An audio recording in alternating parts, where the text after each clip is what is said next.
My overly kind-hearted husband has been sending money to his parents for 20 years under the guise of filial piety. Even though our household finances are tight, we've never received a single word of thanks. Instead, we hear cold remarks like, "What do you think you can do with just $1,000? And recently, I discovered a shocking truth. That money was secretly being funneled to my sister-in-law Carol. "If you buy us a new house, we'll stop asking for money," they said, ignoring my husband's kindness and making unreasonable demands. I finally exploded with anger. "Fine. We'll buy you a house." My name is Ashley, and I'm 49 years old. I married my husband Elliot 24 years ago when I was 25. Despite many ups and downs, we're still a happy couple. We recently talked about enjoying our time together now that the kids are grown. But there is a significant issue. Both Elliot and I want to save for our retirement, but the biggest obstacle is the money Elliot sends to his parents. For 20 years, he has been sending them money every month. And it's not a small amount, it's $1,000. It's a significant amount of money.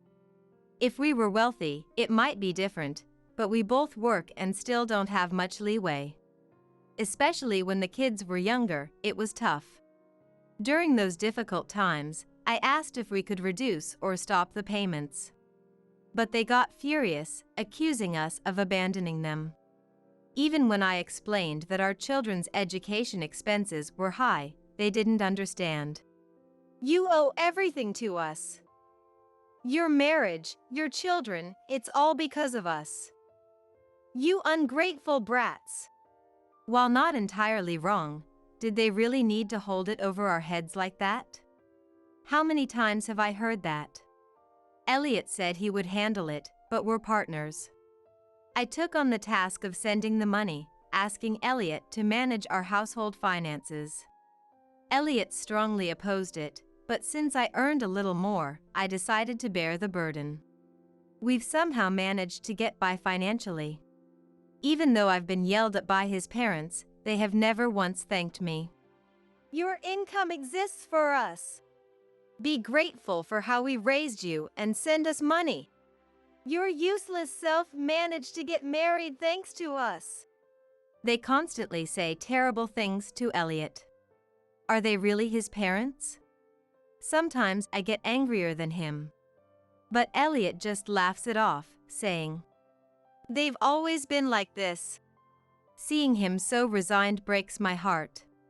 Even though Elliot doesn't stand up to his parents, I can't complain as his wife, so I've spent 20 years silently suffering. If only his sister Carol supported the payments, it would be easier if we split the cost.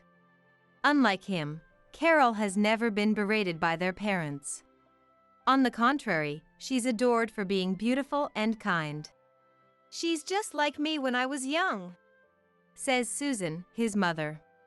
"She's a blessing just by being born," says Jeff, his father.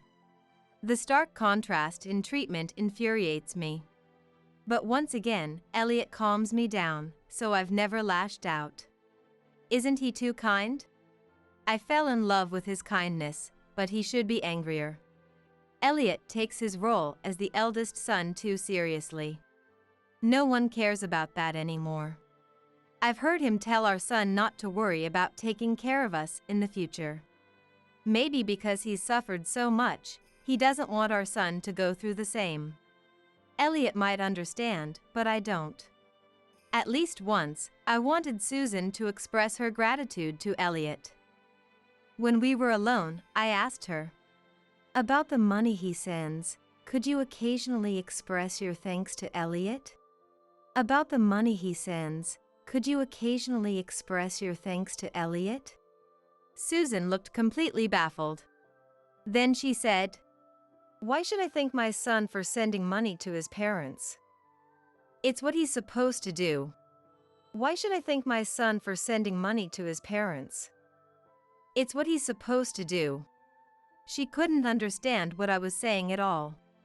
In fact, she seemed to think I was the one being unreasonable. I was absolutely stunned by her reaction. I was truly at a loss for words. But for her daughter, Carol, she would express gratitude for even the smallest things. Despite being so busy, she still comes to visit us. What a thoughtful and kind daughter she is. By the way, Carol visits her parents' home maybe once a year, usually for just a day.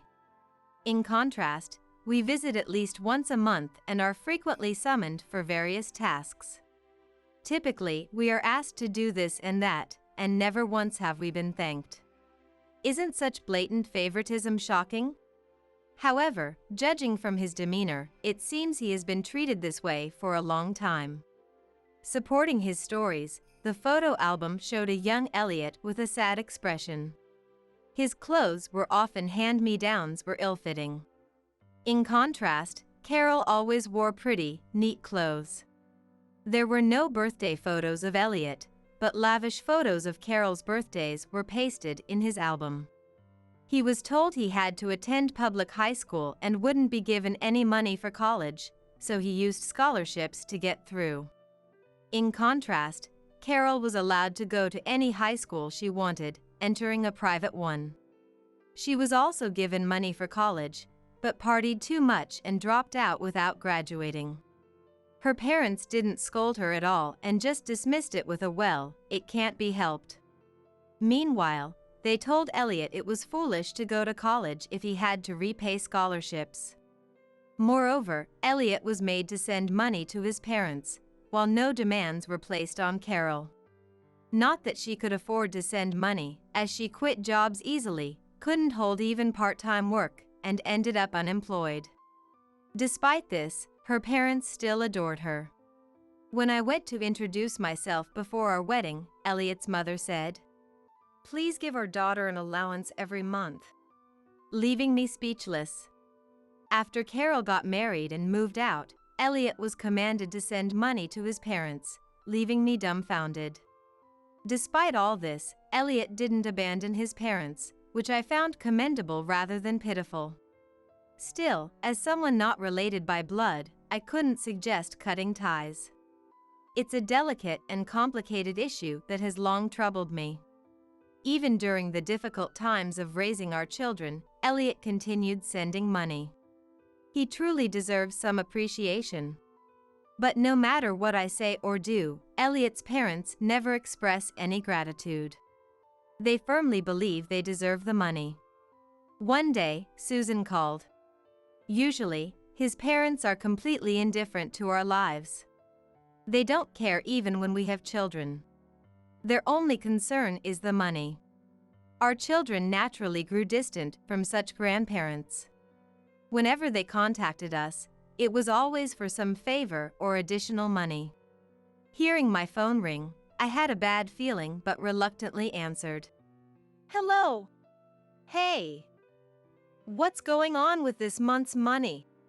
Without even a greeting, Susan started right away. I sighed at her usual rudeness, unable to show her my angry eyes. "Payments are always on the 30th. That's tomorrow," I replied. But Susan said, "I don't care about that. Add $500 more this month." "What? You mean $1,500? That's a bit." As soon as I hesitated, Susan snapped. "What do you think parents are?" she yelled. Well, this is typical. She thinks that if she intimidates me, I'll comply. But after 24 years of marriage, I'm used to their attitude. What do I think of parents? Parents are parents. Then just send the money. No, I am sending money. I said, increase it. No, I'm telling you we can't. Increase it. No, no way. She must have sensed my light laughter because she snapped. This is pointless. And hung up. I thought I handled it sincerely, but I guess it didn't come through. Talking over the phone is hard. That evening, I told him about the call. You're the only one who can stand up to Mom like that. You're quite the innocent one. He chuckled. Innocent? I'm not being innocent. I'm just saying what he can't. If we increase it once, they'll keep asking for the same. We need to save for our own future, so make sure you refuse. Yeah, I get it. He nodded, but he seemed worried. And his worry was justified. Dad said to make it $1,500 from next month. Elliot told me. I couldn't help but exclaim. I knew it. You didn't agree, did you? I told him it was impossible. What did your dad say? He said, your kids are grown, so you should have extra money. What do you think parents are for? I can picture his face saying that. Ha ha ha. It's not funny. I glared at him, and he stopped laughing. Absolutely refuse. Yeah. But a few days later, on a holiday, his parents showed up early in the morning, leading to a mild argument. Increase the payment, you devil wife. Apparently, they thought I was the reason the payment increase was stopped. So, I handed Susan a lit incense stick. Here you go. What's this? Use the smoke to drive away the devil wife. Susan blew the smoke right at my face. Just because I said you could use it doesn't mean you should aim at my face. I blew some smoke back at her, saying, Susan's a devil too. Ah. Stop it. It's fine. While Susan and I had fun with our little devil exorcism game, Elliot and Jeff had a serious conversation. Why do you need so much money? You should still have your retirement fund and get pensions. Elliot asked. With rising prices, it's not enough. Jeff replied. We need to save for our own retirement too. Elliot said. What retirement? First, you should worry about your parents' retirement. Jeff yelled.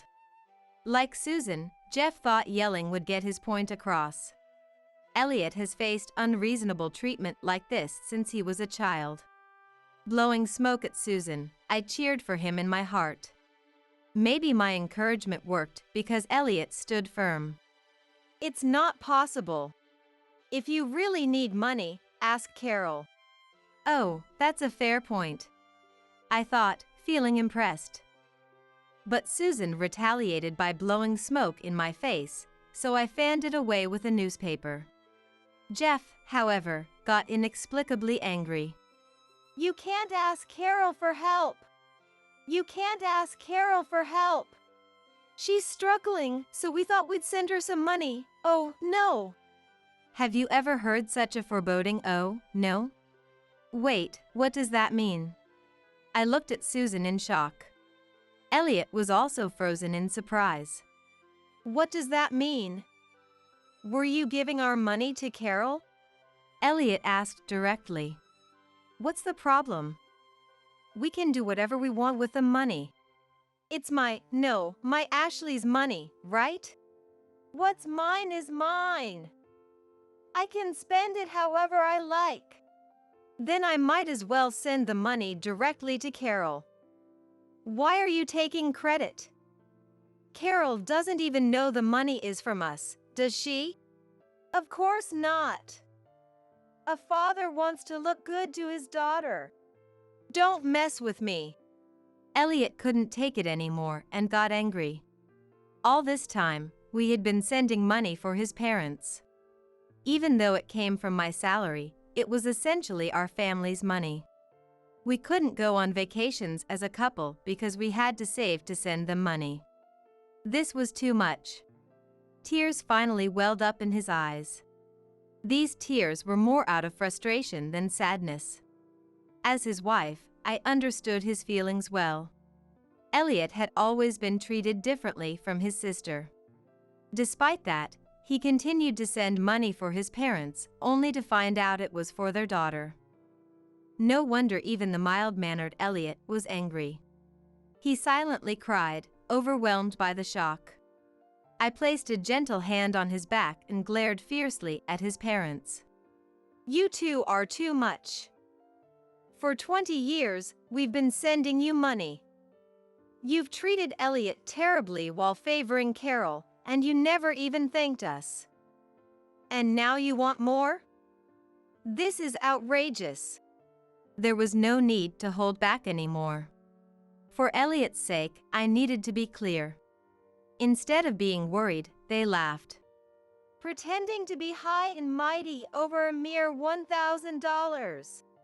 They probably believed their kind son would never abandon them. And they weren't entirely wrong. But Elliot had me, his precious wife, beside him. Susan laughed at my glare. Your father is right. Acting high and mighty over $1,000. If you want to talk, why don't you buy us a new house first? What? Do that, and we'll never ask for money again. But you can't, can you? So the increase is non-negotiable. Fine. I'll do it. What? To dismiss Susan's unreasonable demand, I nodded. They were still puzzled.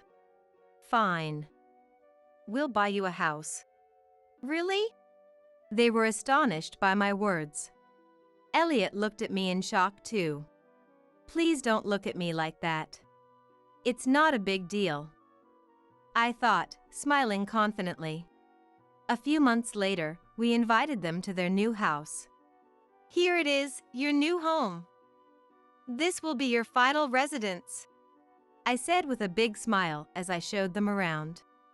It was a very large house. It was a single-story house, but it was more than enough for a couple. What is this? Susan's voice was full of astonishment. I spread my arms proudly. Look at this vast property. A garage that can fit multiple cars. You can turn it into a farm, focus on gardening, or even raise a bunch of animals like goats. Wait, hold on. And the size of this house. Look at this. It even has a fireplace. Wait, hold on. And the best part is this mountain behind and the clear stream nearby. Jeff can gather firewood from the mountain, and Susan can do laundry by the river. Wait! This house was built over 200 years ago, with no electricity or gas. It's the perfect place to enjoy the lifestyle of those times. Wait! Susan, her face turning red, interrupted my increasingly excited speech. What is it, Susan? There's no need to get so excited. You're the one who's excited. First of all, where is this place? It's a house deep in the mountains. When I proudly looked at Susan, she was dumbfounded for a moment before realizing and yelling. Why did you find such an inconvenient place? And what is this old house? I was expecting a new house since you said you were building one, but this is clearly used. What are you talking about?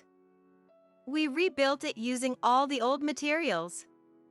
It's a new house. So, you dismantled an old house that couldn't be lived in and rebuilt it with the materials? It can be lived in now, so there's no problem. No. At least get gas and electricity installed. Why? Why? You! Susan looked at me with a face of utter defeat. What? You said to build a house, so I did. Why are you dissatisfied? I'm only dissatisfied. What extravagant people, I thought, looking at Elliot. Elliot had a very complicated smile. But the deal was that if we gave you a house, the payments would stop, right? What? What? No what? Jeff, is that okay? When you said a new house, I thought you meant a brand new house with new walls and modern facilities. Isn't this a newly built house? I glared at Jeff, indicating not to argue about the details. He fell silent. We can't live here. Just take us back to our old home. Jeff looked stunned, and Susan was yelling. I laughed and said, It's okay. What's okay? Nothing is okay. In gratitude for reusing this house in such a remote mountain area, the previous owner left behind a lot of furniture. You can start living here immediately. Oh. And the vegetables in the field behind the house are ready for harvest. What? So, let's be self-sufficient. What? Susan, living here will make you healthier. This house definitely has a guardian spirit, and your luck will improve. A guardian spirit? Are you serious? I'm always serious. When I said it clearly, she looked very displeased. Why? It's a 30-minute walk to the bus stop from here. With that, I left with Elliot. I'm so happy they were moved to tears. I'm glad we splurged and bought the house. The land was a bargain, and the previous owner covered the reconstruction costs. They must have been touched. Elliot whispered, "Your innocence is scary." But I pretended not to hear. Anyway, I fulfilled his parents' wish by buying them a house. It's not perfect, but it's livable, so it should be fine. Finally, the payments would stop, and we could start saving for ourselves. Happy. One day, I got a call. It was from Jeff. "What is this all about?" he yelled suddenly. What is all this about, really? It seemed his parents couldn't adapt to life in the mountains and eventually returned to their old house. Well, that's their choice, and they're free to do as they please. I tried to sell that house to get some money, but it won't sell, he said. Well, given its location, it won't be easy to find a buyer. That's not the issue. I spoke with a realtor, and there's a market for people who dream of country living. There's interest. Oh, really? It seems there are people who want to retire quietly in the countryside or to escape the exhaustion of city life. But it still wouldn't sell, and Jeff was yelling. What's going on? It's not even in my name. Of course not. I could imagine Jeff's face turning red on the other end of the line. I lowered my voice, feeling like he was saying something absurd. What? Did you intentionally put the house in your name? Yes, the house in the mountains we bought for them is actually in my name. I don't see what's so strange about that. Is there something wrong with that? Of course there is. That house is mine, right? So why isn't it in my name? Because I bought it. What? It's in the purchaser's name. What's strange about that? What's strange about it? What? Jeff's voice was filled with despair. It's really puzzling. I tilted my head. I bought the house and allowed you to live there. It's a simple matter. I asked you to buy it. So I did. No, I mean... I could feel Jeff's frustration over the phone. But honestly, I didn't understand what he was saying. Originally, Jeff wasn't involved in negotiating or signing any documents for the house. Why did he think it would be in his name? It's odd. Anyway, change the name to mine immediately. I'll sell that inconvenient house. Why? Living with the house spirits is a rare opportunity. There are no house spirits. If there were, I'd want to live there even less. What a luxurious complaint. I can't understand the problem with living in a rent-free, mortgage-free house. You want to give money to Carol, right? Then a mountain house with low utility costs is perfect. That's right, Carol. Carol is another problem. Jeff suddenly raised his voice, remembering something. She asked for help with a down payment on a new house. Ah, I see. What does that have to do with us? Elliot is fed up with his parents' blatant favoritism. Carol, expecting her parents' support, has become estranged from Elliot. So I don't care about her situation. help her if you want. I plan to sell the mountain house for the money, but that plan is ruined. You take responsibility and prepare the money. No! I immediately refused and hung up. The phone rang again. Annoyed, I answered, and Jeff shouted, "If you refuse, put the house in my name." Again, I responded, "No!" He kept calling, demanding money or a name change. Each time, I firmly said no, until Jeff, on the verge of tears, begged, "Please, give me the money." Matching his tone, I also tearfully replied, "No." After that, the phone calls stopped. That night, Elliot came home from work, laughing as he told me that his parents called the office, asking him to do something about his innocent wife. Of course, I have no intention of doing anything. Elliot smiled. However, they started sending letters and visiting our house, persistently asking for the house, money, or a name change. So I finally said, "I will give you a brand new house this time." And the constant demands stopped. Some time later, Elliot and I visited his parents' home. "This time, it's really a brand new house, right?" they asked, and I nodded firmly. "Yes, I built it myself." Jeff looked satisfied and exchanged a glance with Susan. Well. By the way, where is it? We don't want another house deep in the mountains." "Don't worry. You can place it anywhere you like, in the city or wherever you prefer." "Anywhere we like, what do you mean?"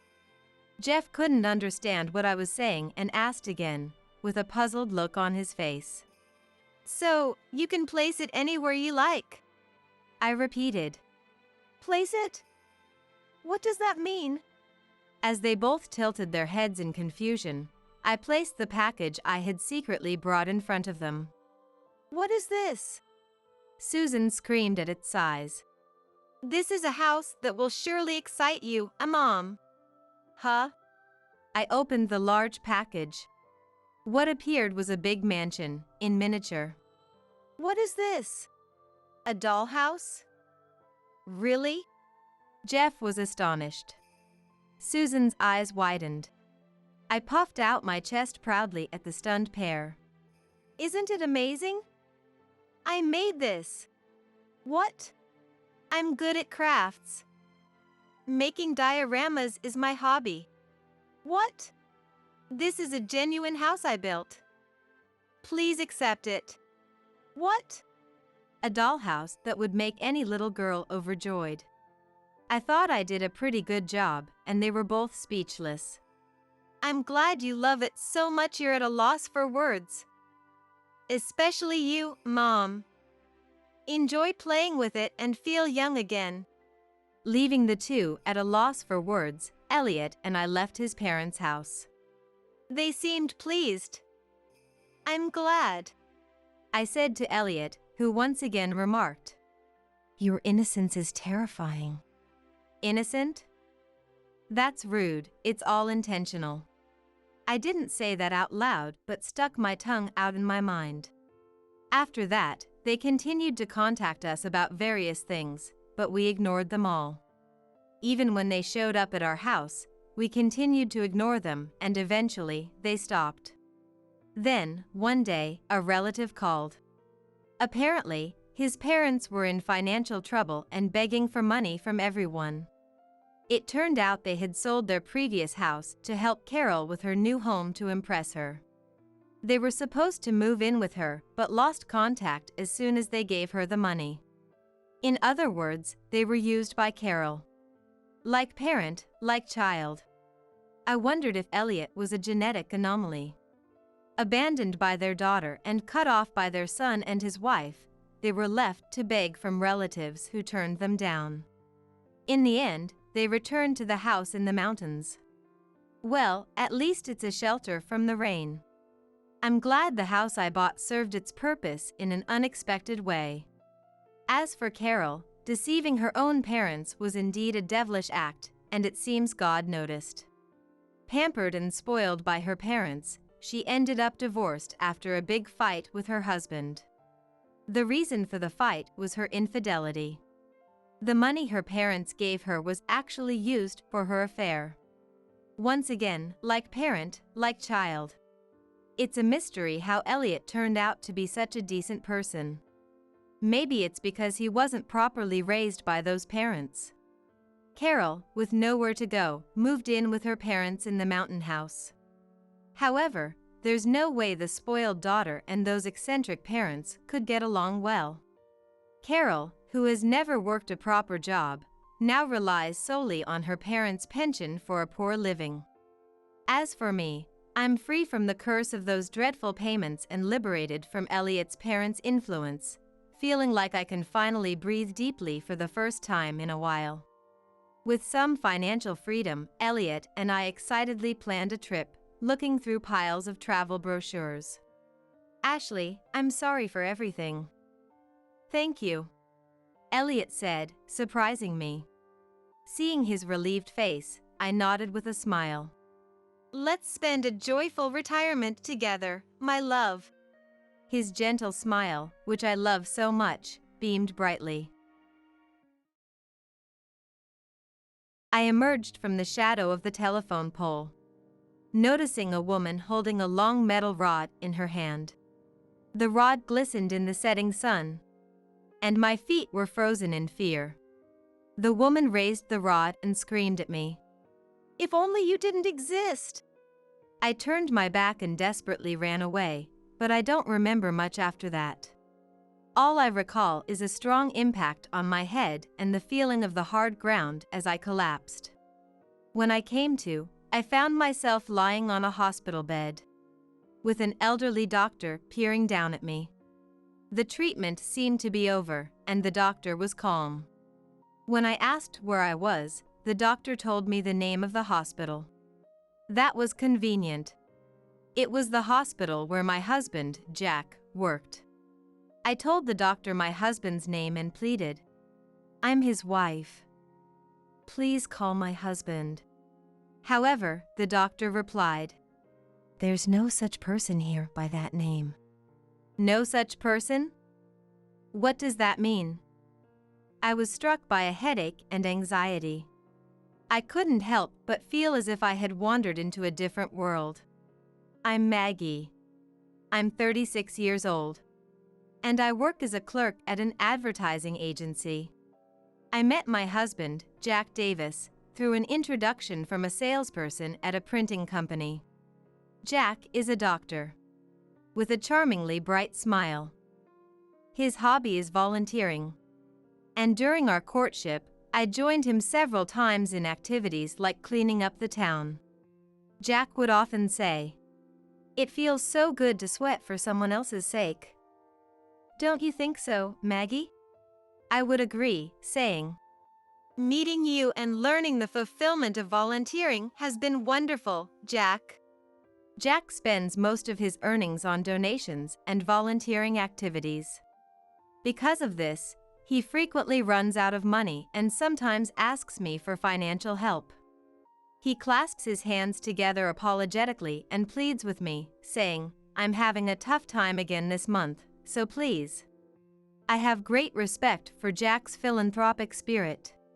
So, I gladly give him money and let him freely use our family credit card. I had no idea how foolish I was being. Around the time we had been married for a year, I started noticing concerning changes in Jack's behavior. He used to be a person who valued family and would come straight back after work, but, Hey, you've been coming home drunk a lot lately. Is work going okay? Wouldn't it be terrible if there was an emergency surgery? Huh? Oh, it's fine. Don't worry. I'm drinking with those shift considerations in mind. I know nothing about a doctor's job. If Jack says so, I just assume it's true, and I never thought he would lie to me. One night, Jack didn't come home even after midnight. He didn't answer when I called. As I waited anxiously, the intercom rang. Hey! I'm home! Open the door! The door! Where and with whom have you been drinking so late? I could smell women's perfume on Jack's body. Was he drinking at a place with women? Or... My chest tightened. I realized I don't know anything about Jack. I've been complacent as his wife, trusting him completely and neglecting to check on him. If I don't get a grip, this could lead to something irreversible. That's how I felt. When I subtly asked if he might be having an affair, Jack shook his head and said, "No way." He leaned forward with disbelieving eyes and denied it. "That's impossible. I'm your partner. Believe me." There was a harshness in Jack's face that I'd never seen before. Of course, I want to believe him. I don't want to doubt him. But there have been too many suspicious things about Jack's recent behavior. He's become reckless with money, he's always irritated, and he seems to be avoiding me.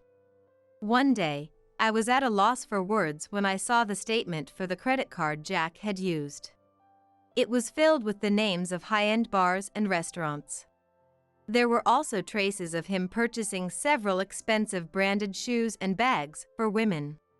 Late that night, I confronted Jack with the statement as soon as he got home from work. "What is the meaning of this? What are you spending money on?" "Oh, that, my boss asked me to, and I couldn't refuse." He claimed that all the branded items were bought for his boss's daughter. The expenses at bars and restaurants were also apparently for socializing with his superiors. Political maneuvering is often portrayed in dramas set in university hospitals and such. Maybe Jack was caught up in those kinds of power struggles too. I decided to interpret it that way. That night, we had a long discussion. From now on, we would always inform each other when making big purchases. If he was going to be late due to socializing, he would contact me as soon as he knew. I didn't want to make Jack feel restricted, but this was for the sake of our harmonious marriage. He seemed to understand my feelings on the matter. One evening, on my way home, I was called out to by an unknown woman. Her demeanor was far from calm. Her eyes were very aggressive. She was a woman with long hair hanging in front of her, standing in a zombie-like posture. No matter how you looked at her, she wasn't normal. I instinctively braced myself. "Please stay away from my husband.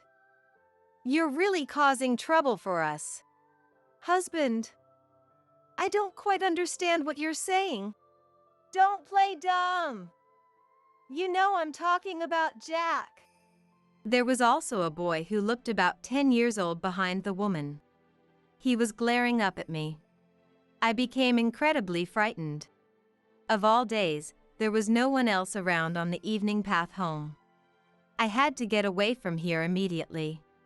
Otherwise, I was sure these people would try to harm me. That was the kind of vibe I got. "Jack is your husband? Isn't there some mistake?" Because Jack is my husband. I was about to explain that, when I heard a familiar voice from a distance. It was Jack. He came running in a hurry, but instead of coming to me, he rushed over to the woman with the child. Jack shook the woman's shoulders, seeming to scold her about something. Then the two of them meekly left. Once the mother and child were out of sight, Jack finally turned to me and smiled, asking, "Are you okay?" "They're patients at our hospital. Not only their bodies, but their minds are also ill." "Is that so?" "They were patients. So that's why she said those things about you." "Yeah. She was calling me her husband, right? Man, how troubling." A few months ago, I might have laughed along with him. But now, I couldn't bring myself to react that way at all. Patience? Really? Could Jack be lying to me? The distrust in me only kept growing. After that, The mother and child that Jack claimed were patients continued to stalk me. They usually appeared when I was on my way home after finishing work. As soon as I stepped outside after work, they would be following me before I knew it. And they would hide behind objects too. It was so creepy and unbearable. Every time I spotted the mother and child, I would call Jack and beg him to come help me immediately. They're following me. Come right away. Please, help me. It's okay. I've scolded them harshly, so they shouldn't do anything drastic. But what if they follow me all the way home? What should I do? They're patients. Please be careful. And don't call the police, okay? Perhaps because Jack contacted them, the mother and child disappeared at some point. I let out a sigh of relief. Really, what troublesome patients they are. That night, I asked Jack, who had come home, to make that woman stop stalking me. I'm so scared I can't stand it. Please, deal with this properly. If it was that easy to deal with, I wouldn't be struggling.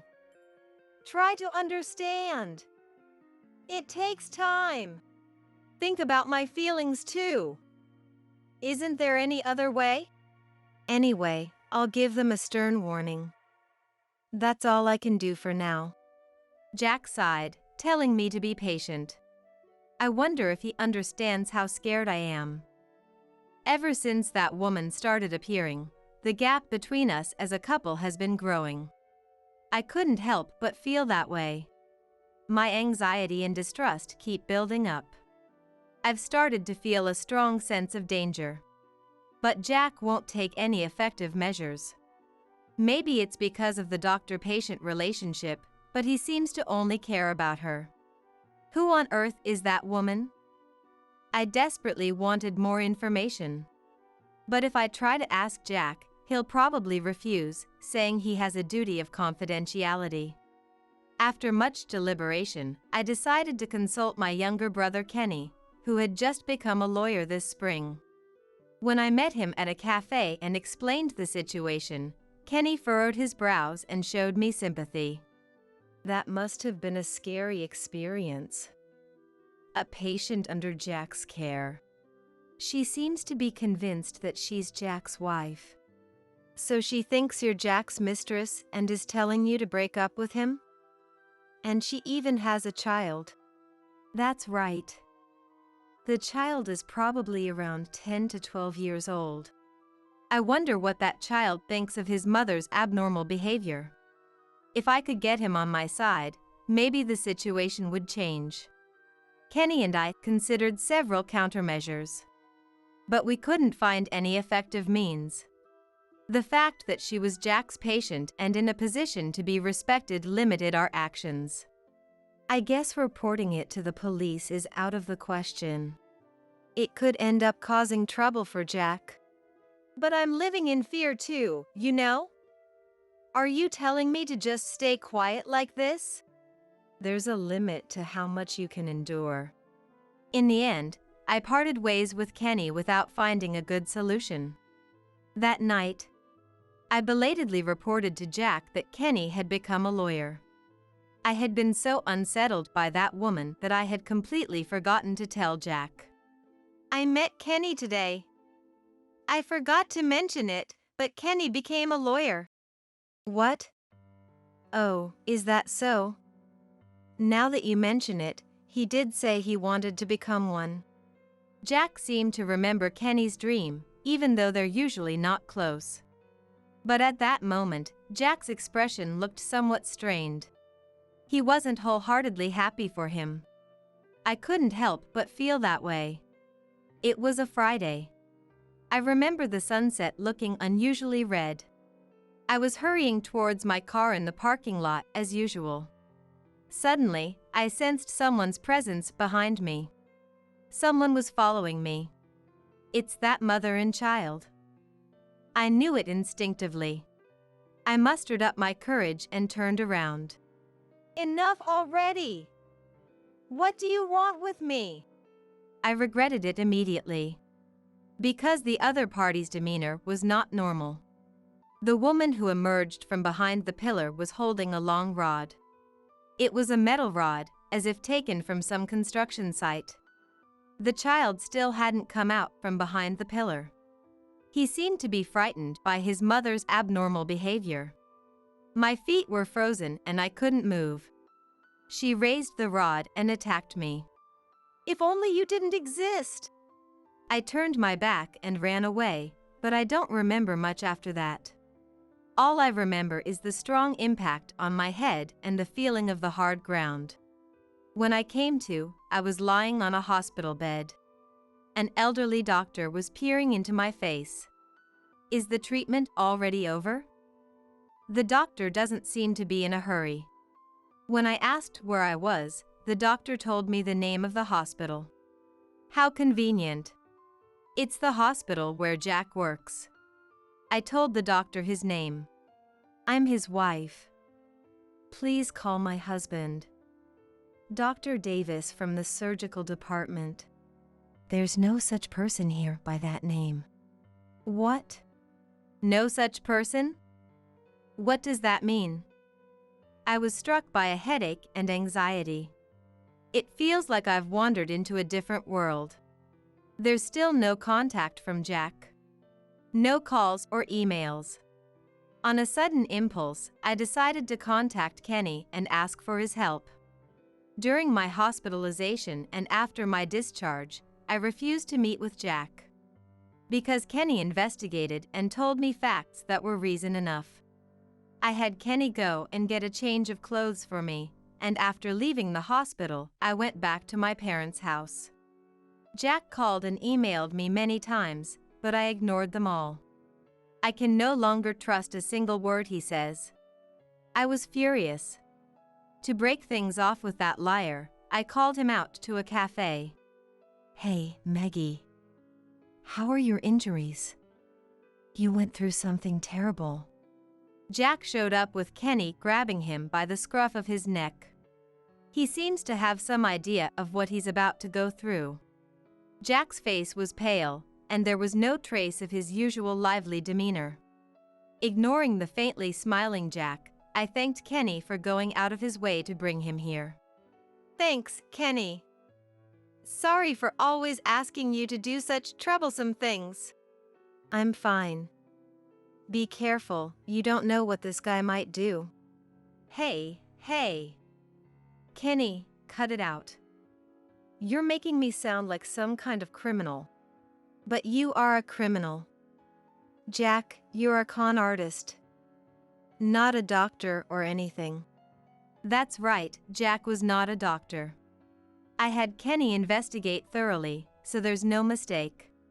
He had a criminal record, and besides me, several other women were currently being deceived by him.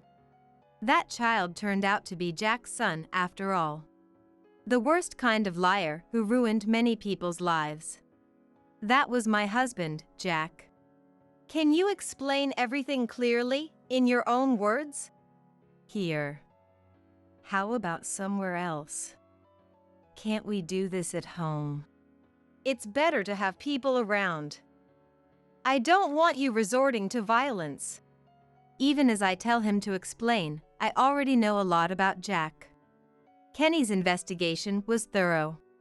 He apparently enlisted the help of an acquaintance working at a detective agency.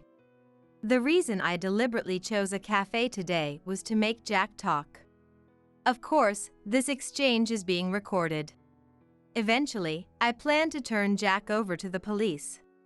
Perhaps not knowing that Kenny had investigated him thoroughly, Jack started making excuses. There were a lot of misunderstandings, and Maggie ended up going through this. It's my fault. I admit it.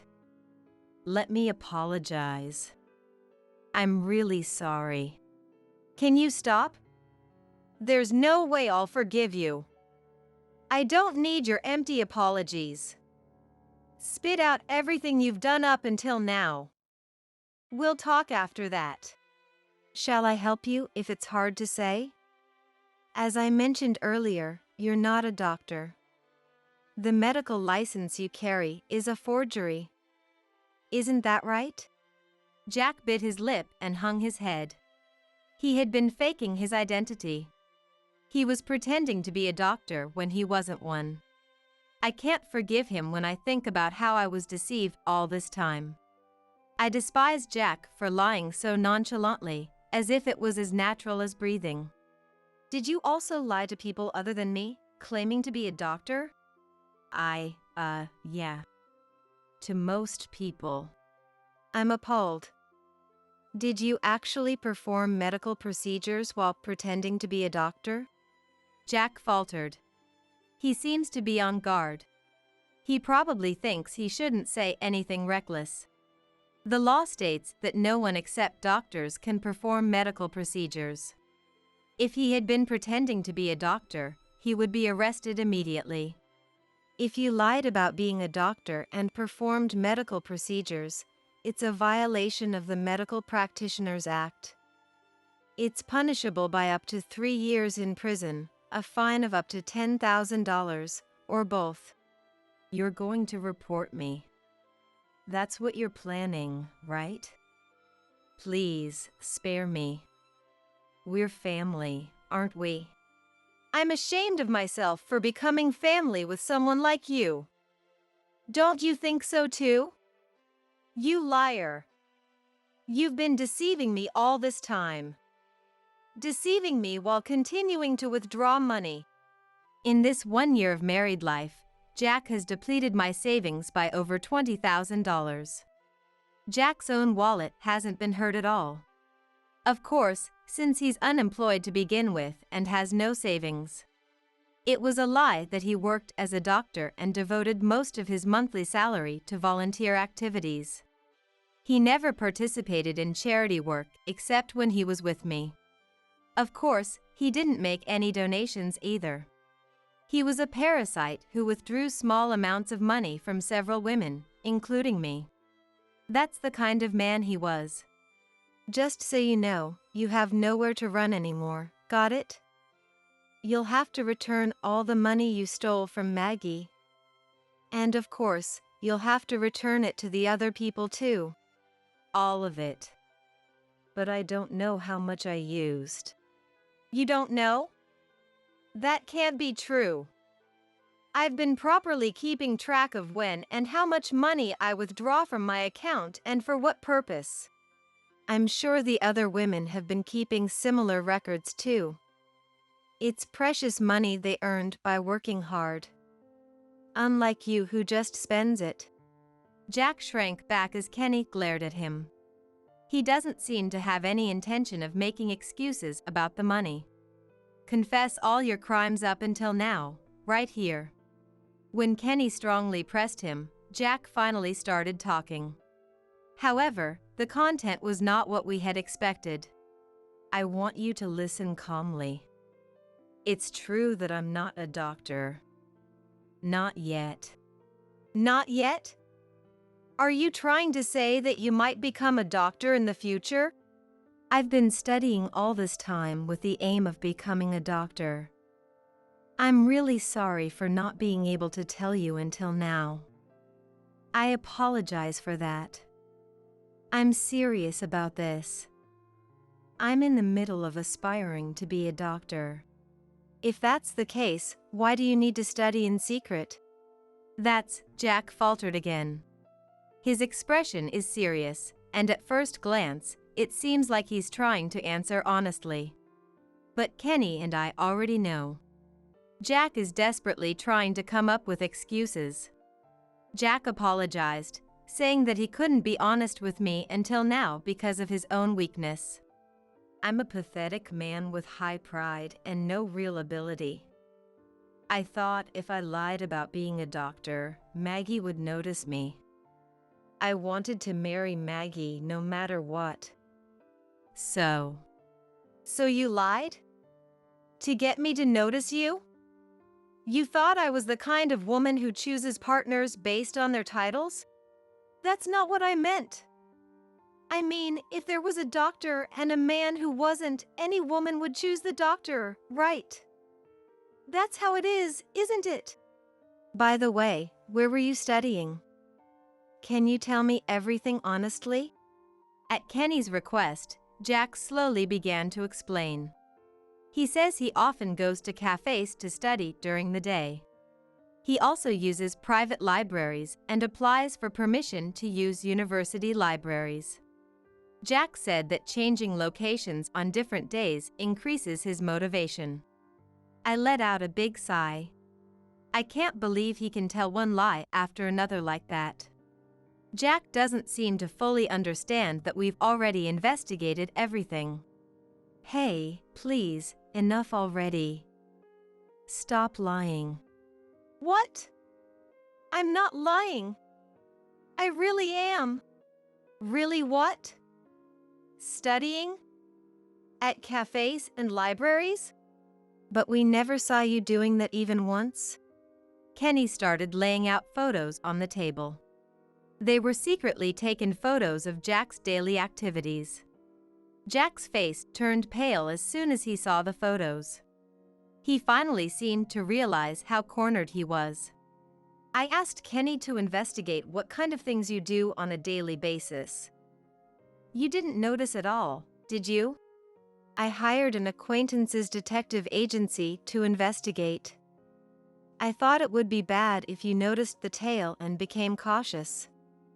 I was surprised when I saw the investigation results. Investigation tailing me. You haven't studied for even a single second. You're always either playing around, drinking, or meeting women. You're really good for nothing. The photos that were taken told the truth. Jack gambling. Jack at a bar in the middle of the day. There were even scenes of him putting his arm around a young woman's shoulders, entering a hotel with a lewd grin on his face. I couldn't help but feel furious thinking that a lot of the money I earned was being used for these things. It seems like you spend a lot of time gambling during the day. What? Oh, no, that's... Are you going to say it was to take a breather? Don't say such nonsense. If you were studying from textbooks for hours and playing around occasionally, I'd understand. But that isn't the case for you. Jack, you're always just playing around. You don't even have any textbooks in the first place, do you? It's a lie that you're studying to become a doctor. Isn't that right? Jack's downcast eyes were darting back and forth. He's breathing heavily, thinking about how to get out of this. I glared at him, determined not to let him do that. After a while, Jack let out a big sigh and nodded deeply. I admit it. I've been running away all this time. I've challenged the national exam over and over again, and I've kept failing. I got into the habit of losing.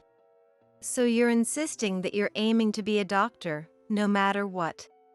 Of course. It's true. I'll definitely become a doctor and save a lot of patients.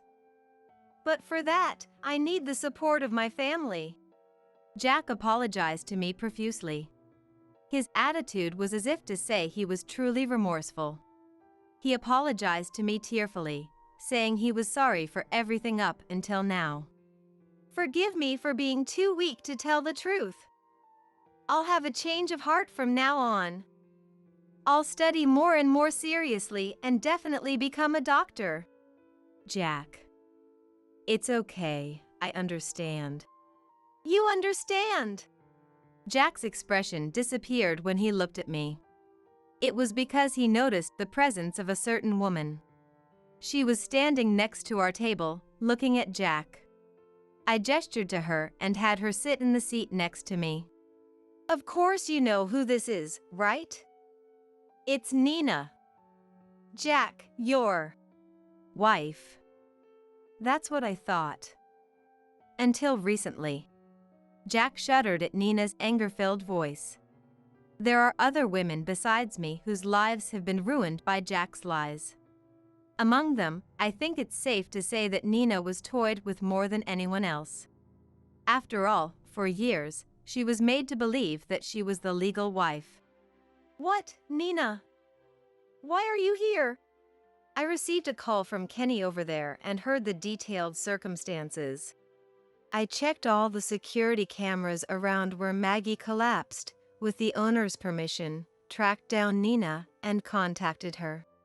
Nina has already admitted her guilt. She apologized to me properly as well. She says she intends to turn herself in to the police. However, I don't intend to blame Nina more than necessary. Because while she is certainly the perpetrator, in a sense, she is also a victim. Kenny showed me the photos of your and Maggie's wedding. Jack, you've been deceiving me all this time, haven't you? Nina, calm down. I didn't intend to deceive you. You didn't submit a marriage registration form with me. You said your parents wouldn't allow it, or that it wasn't the right time, and in the end, you never submitted it. But you were married to Maggie. I can't believe it. Nina looks like she's about to explode. It's understandable. She even had a child with him. If you're betrayed after devoting yourself completely, the resentment runs that much deeper. I know all too well how terrifying she can be when she's desperate. You told me that a certain woman had a hold over you and you couldn't go against her no matter what, so you couldn't provide financial support. You remember that, don't you? I won't let you say you forgot.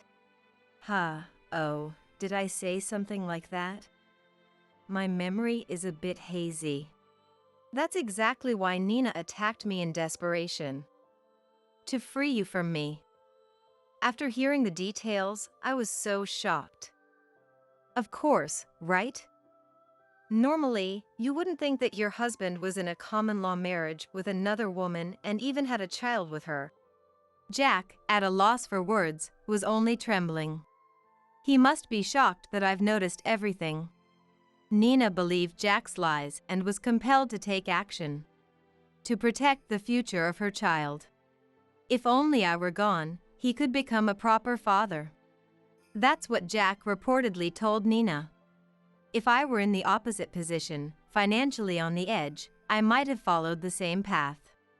I'm planning to turn myself in to the police after this. The child. I left them with my parents. No matter what the circumstances, the fact is that I hit Maggie, so I have to atone properly. Thank you, Nina. But don't blame yourself too much. This man is the one at fault. Absolutely. There are other women you've deceived besides the two of them, right? Come clean about everything now. I'm sorry. I'm really sorry. I won't ever do it again. Excuses won't work anymore. There's no escape. He seems to have resigned himself to that. Jack admitted that he had deceived many women. He's reflecting deeply from the bottom of his heart. He won't repeat his mistakes. That's what he pleaded. But the idea of having such a superficial apology accepted is too naive. According to him, he's currently involved with 4 women, including Nina and myself. He's been getting by each month by receiving small amounts of money from each of them. It's terrible that he kept up such a lowest of the low lifestyle for years and even had a child. I don't want to be married to such a man any longer. I felt an incredibly strong disgust. Jack, divorce me. The divorce papers are here, so sign them right now. What? Wait a minute. Please, let me think about it. Think? About what? It doesn't matter what you think. I want to divorce you as soon as possible. You should understand that you have no right to refuse, no matter what. There are no options for a selfish, big liar. I thrust the divorce papers and a ballpoint pen at him, strongly urging him. Afterwards, Jack, succumbing to the pressure, finally gave up and signed. I'm finally free from this man. I breathed a sigh of relief.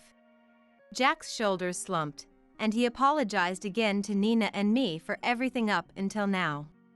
Nina is a diligent woman. She really turned herself in. But I have no intention of holding her crime against her. In the end, the matter was settled by having her pay for my medical expenses, and such is a settlement. However, from my perspective, Jack has nothing to do with Nina. I won't be satisfied unless he takes full responsibility. Jack had been lying to me all along. I have no intention of forgiving him for that. I'll make sure he atones and receives the appropriate retribution.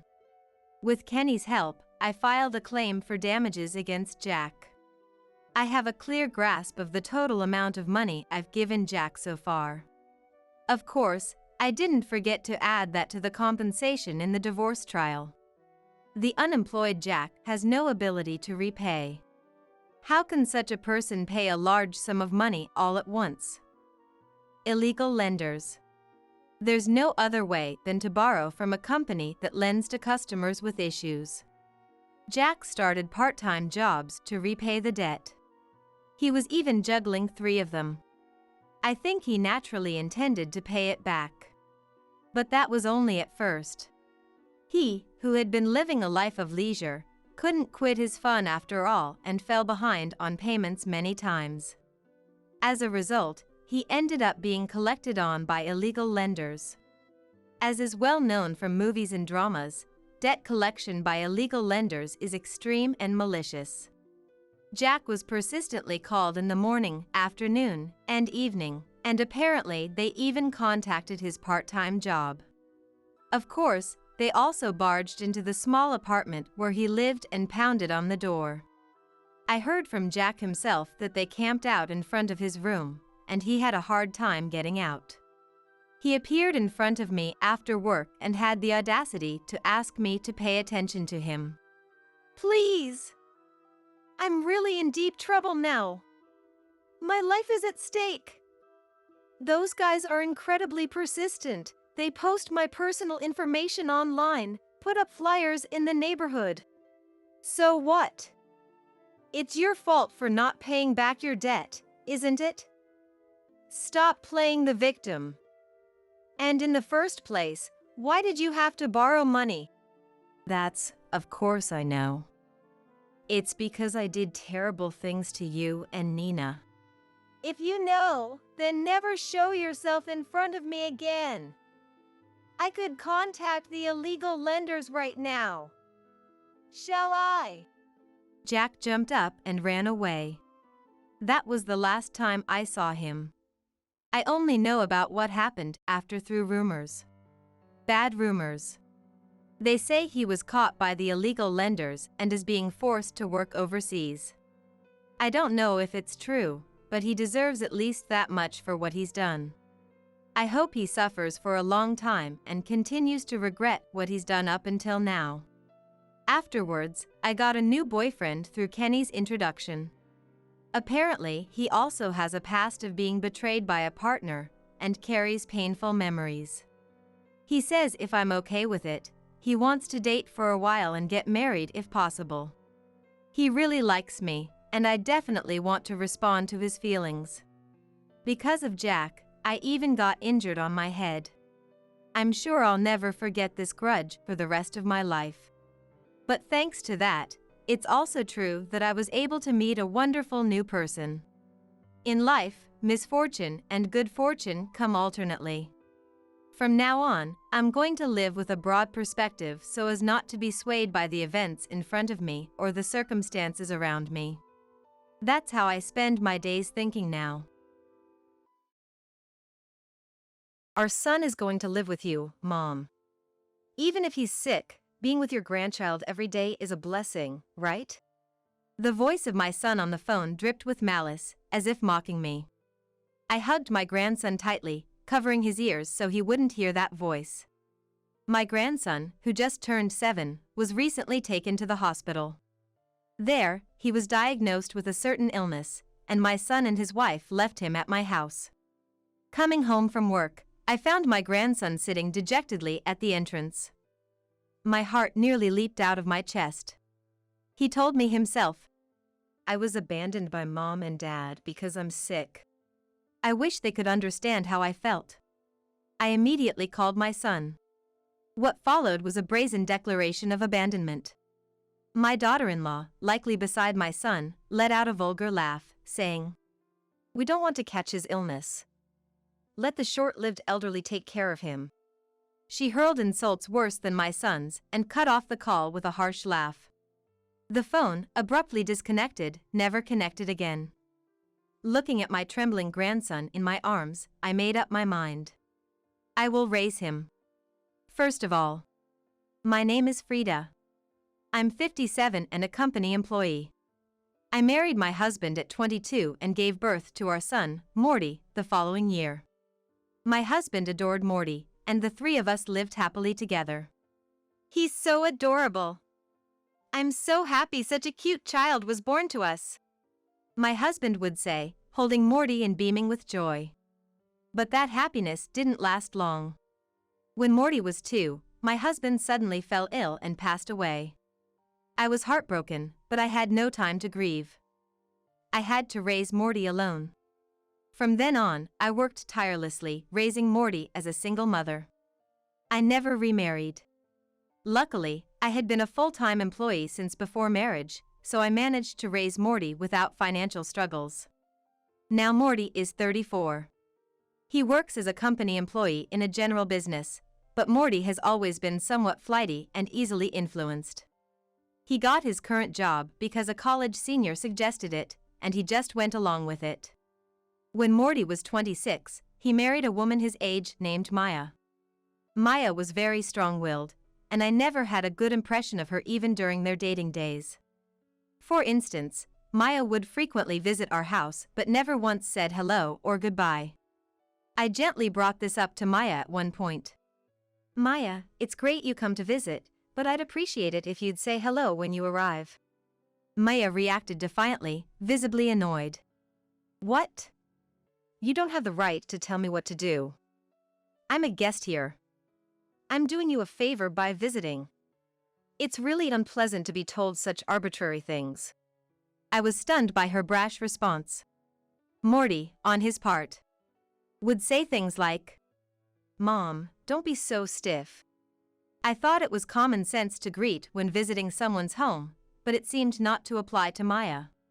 Morty appeared completely under the thumb of the assertive Maya. After Maya left, I reiterated my point to Morty, but just let it go. He just brushed it off. Incidents like these often happened, so I didn't have a good impression of Maya. Of course, I repeatedly told Morty to be more responsible. The couple rented an apartment after their marriage and started living near our house. The following year, they had their first son, Darren. My first grandchild. Children grow up so fast, and in no time, Darren turned 7. One day, as I was returning from work and my house came into view, I noticed someone sitting at the entrance. Who could that be? As I got closer, I realized it was Darren. Having been busy with work recently and not seeing my son's family or Darren, I was both surprised and overjoyed to see him after so long. Darren, it's been a while. What are you doing here? When I called out to him, Darren slowly lifted his face to meet my eyes. Grandma. Seeing Darren's face after such a long time, I was lost for words. His face had white, patchy areas, and his eyes were swollen red as if he had been crying. I tried to remain as calm as possible and invited Darren inside. "And? Darren, what happened? Can you tell Grandma about it?" I gently asked him. He nodded slowly and began to speak in bits and pieces. "Well, I got a skin disease. I forgot its name because it was complicated, but it's a rare disease." Seeing young Darren's lips quiver and his face turn pale, my heart ached. "A rare disease. Is that really what you were told?" "Yes, Mom and Dad said that. Ever since I got this disease, they stopped looking at my face. And today, they brought me here to Grandma's house and told me to wait for you, and then they went away." Shocked by Darren's story, I hurriedly called Morty. To prevent Darren from hearing the conversation, I asked him to stay in the living room and drink juice while I moved to another room. Morty, I heard from Darren. How could you leave him at our doorstep without telling me anything? Mom, you're back.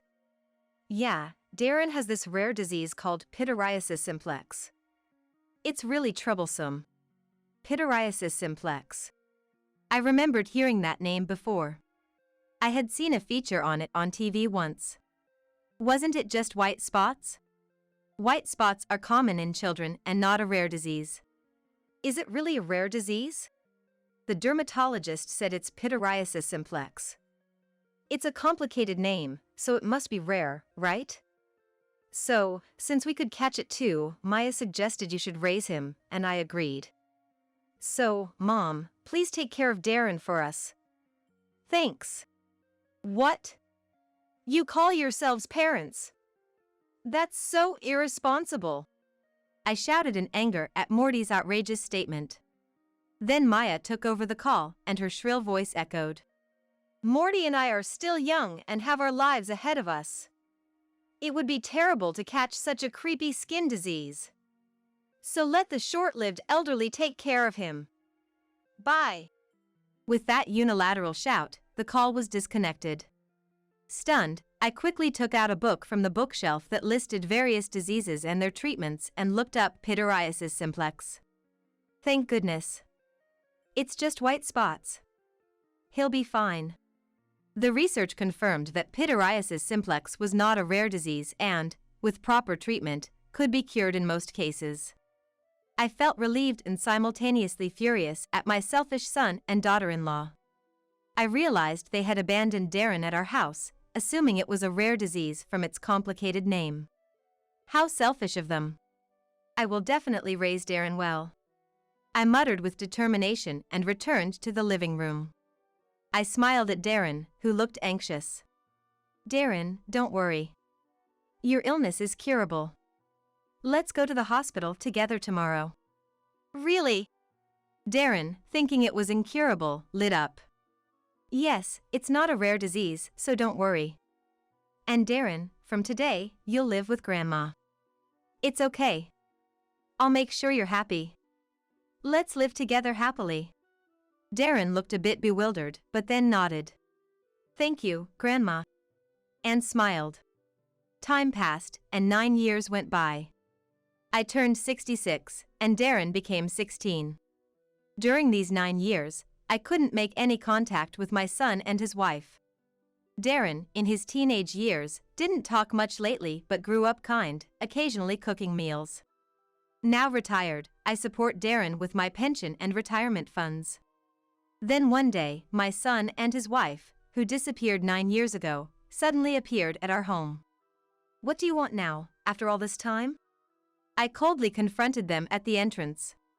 How dare they show their faces after not contacting us for 9 years? Hey, we saw you on TV the other day. Surprised us. Darren is amazing. Earning so much money at his age, huh? Apparently, they had seen a recent TV interview, Teenage Genius Inventor. Maya, standing next to Morty, also chimed in with a sneer. Getting a patent and all, that's really amazing. You must be so rich now, huh?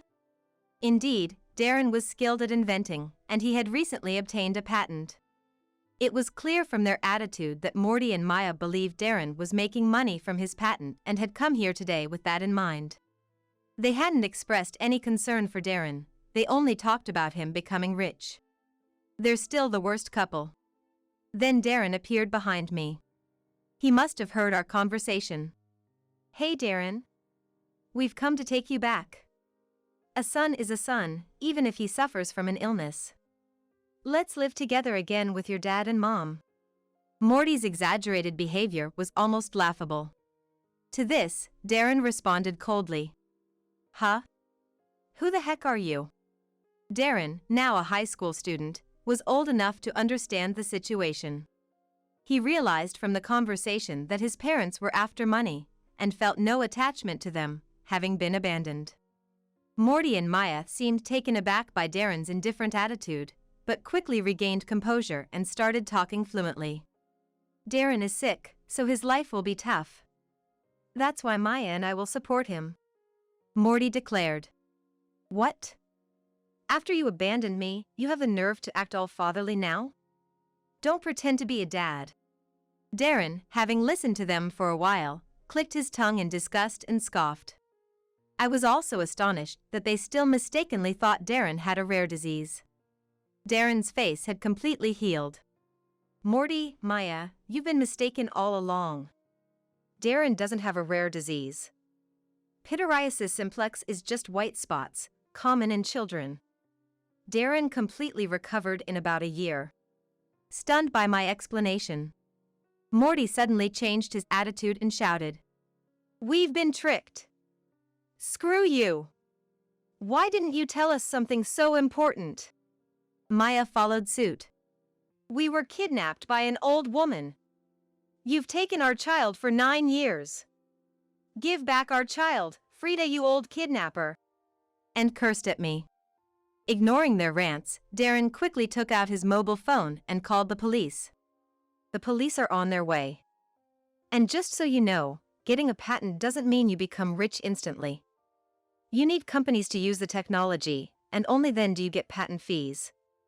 It's not some epic-making discovery, nor is it a widely used patent, so it's just a dream to be filthy rich.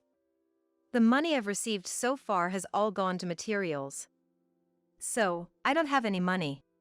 After Darren explained calmly, Morty and Maya turned red with anger, screaming, "What the hell? Then why did you call us here?" Seeing their reaction, Darren sighed. "I don't know. You came here on your own, so don't get angry at us. Just go home." Seeing Darren laugh, Morty shouted, "Don't you get smart with me!" His fist was clenched, ready to lash out at Darren, so I instinctively jumped forward to intervene. Just as Morty was about to swing at me, a loud male voice rang out. "Stop it!"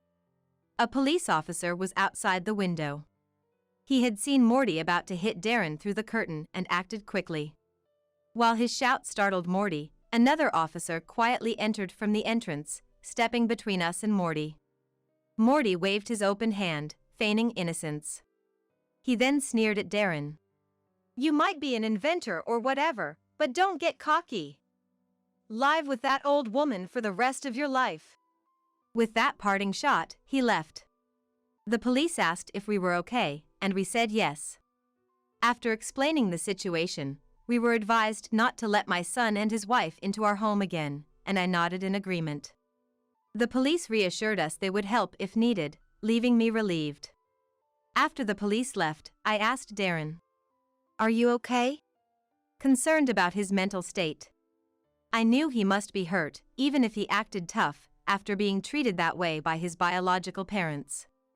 However, Darren admitted, "I'd be lying if I said I wasn't shocked. I knew my parents were the worst for abandoning me without understanding my illness. But I didn't expect them to be that stupid, thinking I'm rich just because of a patent.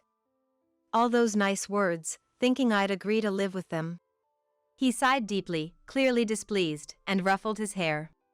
Then he looked down at me, smiling. "But Grandma, why did you try to protect me when I was about to get hit? I'm 16 now, and I'm bigger than you. I don't need protection."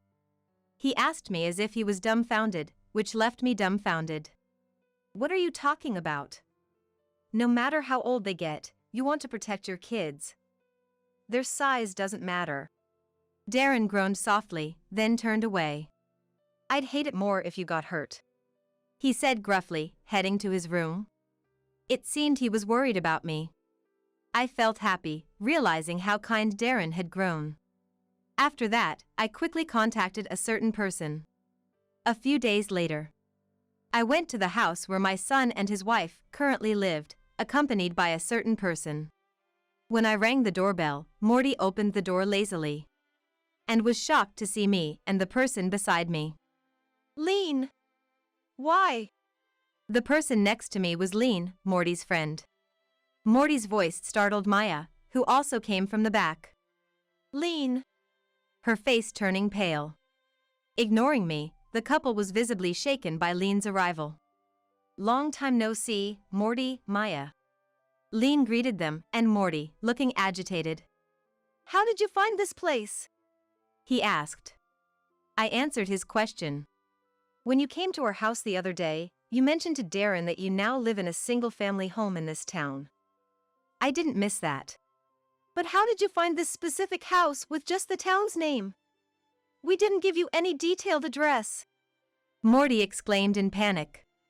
"That's true, knowing just the town's name wouldn't be enough to find your address, so I hired a detective to focus on this town." "A detective?"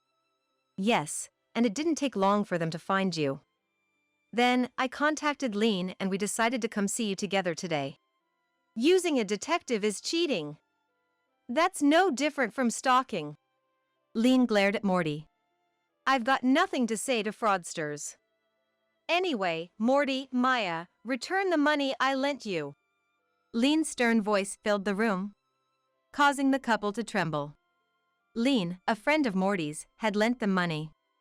I only found out about this after my son and his wife had disappeared for some time.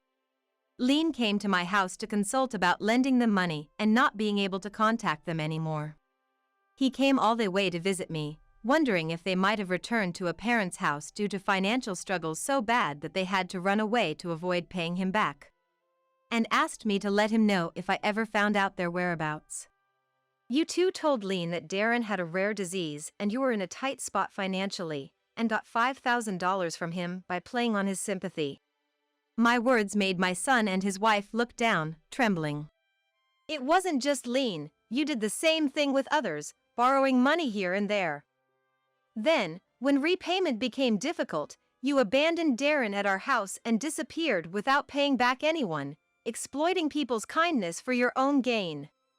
You're the lowest of the low." "No. But we really thought Darren had a rare disease." "Yes, we really did. That's why we borrowed the money." Frustrated with their excuses, I shouted. "What are you talking about? Even if you thought so, you never treated Darren's condition. You took him to a dermatologist once and then neglected him, not spending a dime on his treatment. So where is the money you borrowed from your friends? Do you have it with you if you didn't use it for treatment costs? Of course, you don't. You probably squandered it on yourselves. As parents and human beings, you're the absolute worst. Shame on you." "Ugh." They fell silent. "The real reason you left Darren at my house wasn't because you were afraid of his disease spreading, it was to evade the debts you owed. Months before abandoning Darren, you frequently went on trips and started wearing only branded items, didn't you?" "No, but it's true that we didn't want to be around Darren because his disease was creepy." Even at this point, they still tried to justify. And with despicable excuses, too. Sighing deeply. "Darren is fortunate not to have grown up with parents like you.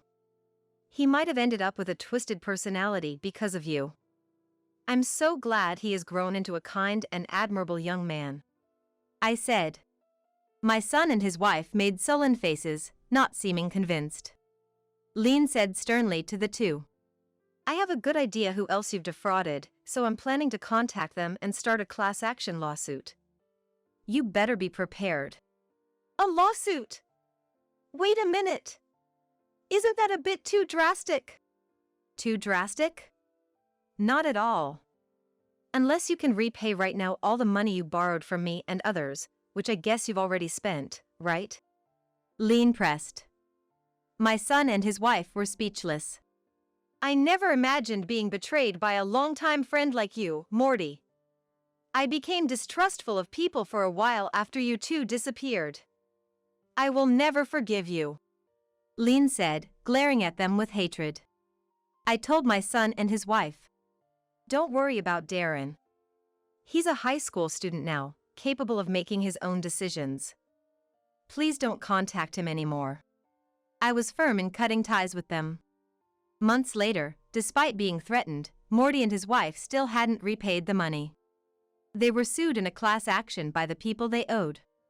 Though each person was owed less than $10,000, the total was overwhelming for them. They ended up selling the house they had bought just a few years prior. But because they had a mortgage, most of the proceeds went to paying that off, and the little that was left went towards the lawsuit settlement. Even though it was their most valuable asset, I couldn't believe they had to sell their house. It turned out they sold the house intending to move back into mine. I learned this sometime after the lawsuit, when I got a phone call from an enraged Morty. Mom! What the hell? Our house is gone. What's going on? What do you mean? As the for sale sign says, I sold the house and land. It's quite obvious, isn't it? Indeed, I had decided to sell the house and land even before they faced the lawsuit. Real estate agents said that vacant houses are hard to sell, and that it was better to demolish and sell the land. Following their advice, I demolished the house and quickly sold the land due to its good location. The money went towards moving with Darren. Actually, Darren was attending a high school quite far away, and commuting from the old house was quite the journey. So we moved closer to his school for a shorter commute. When I explained this, Morty started shouting. What? Where are you living now? We have nowhere to live since we sold our house. Tell me your address, we'll live with you. There's no way I'll tell you. One reason I sold the house and land was to cut ties with you. I won't tell you where we live, and I'm blocking your number, so don't contact us ever again. No. No way. That's too harsh. Morty was stunned, and behind him, Maya's despairing scream could be heard. The ones who are truly terrible are you too. You don't seem to be remorseful at all, but you should reflect on your actions and attitudes. The last thing I can say to you as a parent is to learn to introspect and repent. Goodbye, I said and ended the call, setting it to block further communication. My disillusioned son and his wife managed to find an old apartment to live in, but they seemed to be leading a tough life. Afterwards, I consulted with the lawyer hired by Lean and reconsidered my relationship with Darren. Until now, I had raised him as a grandmother. But Morty and his wife's presence was negatively influencing Darren. So, I considered legally becoming his parent through adoption. If it were recognized, I wouldn't have to divide my estate equally between Darren and Morty when I pass away. It would prevent Morty from running off with everything. I decided to check with Darren. Darren, I want to adopt you. Not just as a grandmother and grandson, but legally as mother and son. What do you think? I respect your feelings, of course. After a moment of silence. Yeah, I want to be your son officially. Darren smiled shyly and said. With Darren's consent, I contacted the family court with the help of a lawyer. Given Morty's terrible behavior, the adoption was relatively easily approved. Likely influenced by Darren being 16 years old. Darren and I successfully completed the adoption process. It was a joyous moment for me, especially knowing that he chose me over his biological parents even when he is still in his adolescence. Darren, talented in inventing, is always trying new things, and I'm living a peaceful life, enjoying watching him grow. No employee by that name works here, I'm afraid.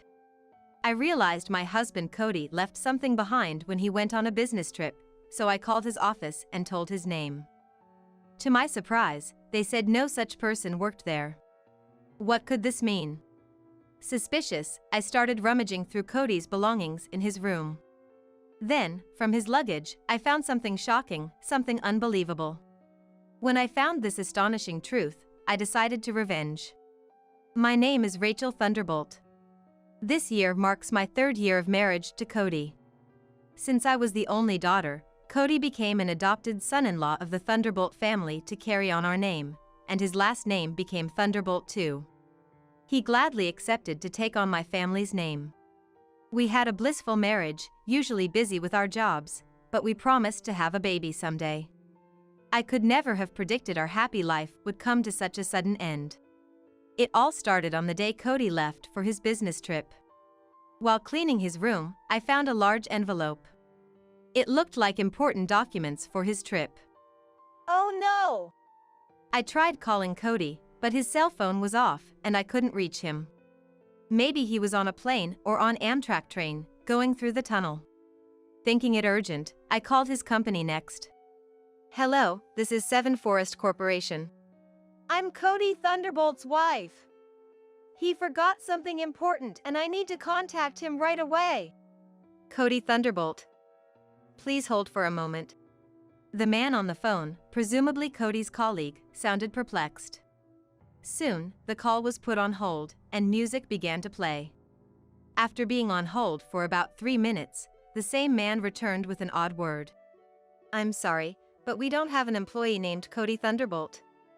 Are you sure you have the right company? What? But you are Seven Forest Corporation, right? Yes, that's correct, but I was certain it was Cody's workplace. I double-checked the phone number, and it wasn't a common company name. Despite repeatedly confirming the company name and address, they kept insisting they had no employee by that name. All right, thank you. Sorry to bother you. I hung up the phone, utterly confused, but one thing was certain. Cody was lying about something. With a mix of confusion and a desire to find some clue, I searched his room again. And there, in his bag, I found an employee ID card for Seven Forest Corporation. It had his photo on it. He definitely worked there, no doubt about it. But the name written here. It said Cody Harris, a completely different last name. Confused and dizzy, I squatted down. I took a deep breath to calm my mind. Cody had a big secret. Convinced of this, I couldn't just sit still. I went straight to a private investigator to look into his background. Cody's business trip, if his words were right, was for a week. The investigator was skilled, and I got the report before Cody returned. But the content was shocking. To put it bluntly, Rachel Thunderbolt, you're single. What? I don't understand what you mean. Cody has another family. Does that mean he's cheating on me? Well, it's more like you're the other woman. What? According to the investigator, there was no marriage record between me and Cody. He had another family, with whom he was legally married, so they were his real wife and children. Was I not married? What does this mean? It was a shockingly unbelievable fact. After receiving the report from the investigator, I couldn't say anything and rode the bus home, absent-minded. We'll need quite a bit of money for a wedding, huh? I can't afford it right now, but one day we'll definitely have one. I'll work harder so we can also go on a honeymoon. 3 years ago, Cody said that with a refreshing smile and promised. It's okay if we don't have a wedding. I'm happy as is. I smiled and said that. His parents had passed away, leaving him all alone, so we only reported our marriage to my parents. Since I was the only daughter, he took the initiative to take on the Thunderbolt name. Of course, my parents were delighted with this. We signed the marriage application, but around that time, I got busy at work and couldn't find time to go to the city office with him. Rachel, you're busy, right? I'll submit it when the time is right. So, I entrusted him with the application, assuming he had submitted it. But in reality, he never did, and so Cody and I were just strangers. We both had different jobs and social insurance, and we kept our finances separate. So, something that should have been apparent from tax documents or something went completely unnoticed. Cody must have known and done it on purpose. I believed we were married and lived as such. Thinking about it made me feel a deep anger rising within me. A week passed, and it was the day Cody returned home. I left work early to wait for him. Cody, we need to talk. As soon as he entered the living room with the carry-on bag he used for his trip, I talked to him. What? I have souvenirs, you know, he said nonchalantly. Seeing that just made me angrier. Your real name is Cody Harris, isn't it? What? I confronted Cody with the employee ID card I found in his room, and he looked shaken for a moment. Well, I just kept Harris as my name at work. What are you talking about? When we met, you called yourself Cody Smith. Did I? I don't remember. Cody tried to feign ignorance, but I presented him with the private investigator's report. I went behind your back, sorry, but I had a private investigator look into you. You have another family, and I was just a fling, right?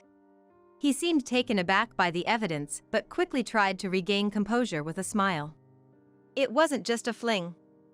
I take everything seriously. Don't give me that. You clearly said you'd submit our marriage application. Did I say that? Then how come we're not married?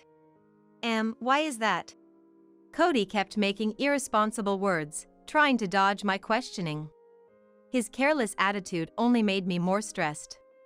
You were the one who said, it's okay if we don't have a wedding. I'm happy as is. That's different. This is a case of bigamy, a violation of the law. That's fine. Since I never submitted the marriage application with you, it's not bigamy. So my feelings don't matter at all. Finally, my anger exploded. I slammed the table, causing a glass to topple and water to spill onto the floor. Ah, you're so noisy. I didn't think you were such a troublesome woman. Cody picked up his carry-on bag again and opened the living room door. Then, I'm going home. Going home? Where to? To my real home, obviously. It seems like a hassle to stay with you now. I won't come here for a while. Cool off in the meantime. Leaving these words as if I was the villain, Cody left the house. Coward! Irresponsible man! I threw a tissue box, but the front door closed mercilessly, and Cody never came back after that. I won't let this go. Didn't he realize in these 3 years that I'm not a woman who would just let things slide? I decided to make Cody pay for this. The next day, I called Misty Harris, Cody's legal wife, whose number was in the investigator's report. A woman answered, and I could hear a boy's voice in the background. Hello, are you Misty Harris, Cody's wife? Yes, I am. My name is Rachel Thunderbolt. I've been, well acquainted with Cody. Unsure how to start, my words trailed off, and Misty sounded very puzzled. I briefly explained the situation and arranged to meet her in person soon. At a coffee shop, as soon as we met, Misty glared at me with disdain. You have the nerve to show up after messing with someone else's husband. Wait, please. I'm a victim too. I showed her the investigator's report and explained everything in detail. I still can't believe I was the other woman. Cody doing such a thing. Unforgivable. Misty believed me after seeing the evidence and was visibly furious. I understand the situation now. Not only did he play with your feelings, Rachel, but he's also been deceiving me all this time. So, I want to punish Cody, and I need your help. All right, I'll help you. And so, we conspired together to plan our revenge on Cody. The day of reckoning came. On his day off, Cody was relaxing in front of the TV at Misty's house. Their elementary school-aged child was out with friends, so seizing the moment, I stormed into the house.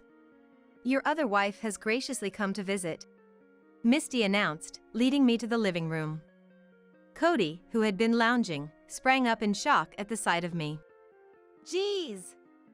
Rachel! Long time no see, Cody. What? Why? How? Cody, in confusion, pointed alternately between us. What's this? When did you two meet? Misty and I have become very close friends. Huh. At that moment, the doorbell rang, and Misty's parents, along with Cody's, arrived, looking furious. Cody, who was lounging around in sweatpants, straightened up quickly. What? What brings everyone here together?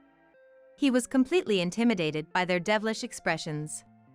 Rachel, did you set this up? I got Misty's help too. So, Cody, you have no allies here. By yesterday, Misty had already told her parents that Cody was cheating. I had managed to get the contact details of Cody's parents, who were actually alive, and sent them a registered letter with the investigator's report and a summary of everything that had happened. And I called them here for Cody's punishment. What are you doing? What's your aim with all this? First, you have something you need to do, right? You know what it is? You want money? No. You should start with an apology. Pressed by my stern words, Cody looked pleadingly at Misty, who just stared back expressionlessly. We'll demand compensation after you've done what you should. Right, Cody! Misty and I towered over Cody, who had squatted down in exhaustion. Both Misty's and Cody's parents surrounded him with stern looks. Wait, if you two are getting along so well, there's no need to fight, right? Why not keep things as they are, maintain both families? Even in this situation, Cody tried to escape responsibility. He was just alpha an irresponsible person. I like both of you. I wanted to maintain good relationships, something like that. His shameless attitude was almost refreshing in its thoroughness. But both sets of parents berated him fiercely. Are you joking? Don't you feel sorry for Misty and Rachel? Shouts and tearful voices filled the air, and Cody shrank back, letting out a pathetic whimper. I took a deep breath and spoke calmly. I understand exactly what you want. You do? So we can keep things this way, right? No way! I'm utterly disappointed. I'm breaking up with you. And I'll be expecting compensation, so make sure you're prepared. What? No. As I declared my decision to part ways, Misty followed suit. I'm divorcing you too. Expect to pay compensation and child support. I don't ever want to see your face again. Get out. Cody looked up at me, his eyes tearing, and tried to plead. Before I say, don't think of coming back to my place. I won't let you in. I'll apologize properly. Let's submit our marriage application this time, right? Let's get married. Don't be ridiculous. I never want to see you again. Goodbye. Cody was disowned by his parents then and there, losing his last refuge. He was ousted from Misty's house by everyone present and stood dazed outside the gate. That was the anticlimactic end of our relationship. Now for the epilogue. Cody, having to pay us compensation and losing everything, stayed at cheap hotels and internet cafes. But after my call to his company about his business trip raised suspicion, his boss confronted him, and his double life was exposed. The whole company found out through the colleague who took the call, so Cody quit his job, fleeing in shame. True to his irresponsible nature, he ran away just because he felt uncomfortable, despite having no money. Eventually, Cody ran out of money and became homeless, as I heard. As for me, I ended my relationship with Cody, but the emotional scars of spending 3 years as the other woman didn't heal easily. I buried myself in work to forget, leading to a life consumed by my job. A male colleague, concerned about me, asked, "Is something wrong?" and we started going out for drinks together. While venting over drinks, I found myself crying, but he just silently supported me. Having lost trust in people, I began to feel that maybe I could trust this man, and we started dating. I'm experiencing a modest happiness now. Someday, I'm sure I'll find true happiness. I will make you happy for the rest of your life. Will you marry me? Of course I will. It was 5 years ago when my husband Trent proposed to me. We were college classmates, joined in the same student club and felt a great compatibility with each other. Naturally, we started dating and then got married. My name is Yolanda. 5 years have passed since our marriage, and I am now 33 years old. I'm still living the married life with Trent, but you've been slacking off lately, haven't you? What? What are you talking about all of a sudden? What is this I found? Trent, who had just changed clothes in the closet after coming back home, confronted me with a receipt he found in the trash can of the room. It was a receipt from the lunch I had outside today. I don't understand what you mean. Whose money do you think you're spending on these lunches? I'm having trouble here. You going out for these expensive lunches every time, especially when you're not working. Don't live luxuriously on my dime. The happy atmosphere of our newlywed days had faded over the 5 years. Trent started acting like a bossy husband about a year ago. Suddenly, he completely stopped helping around the house. It's weird for me to be doing housework. Housework is a woman's job. Especially since you're a housewife, I shouldn't be helping you. With a mean smirk, Trent started making snide remarks. Although I was puzzled at first, I got used to his attitude within half a year. However, he wouldn't give me any answers when I asked why he changed. Yet without any clear reason, Trent just kept on bossing around every day. But look at the cost of that lunch. It's pretty cheap, right? It's not even $15 per person.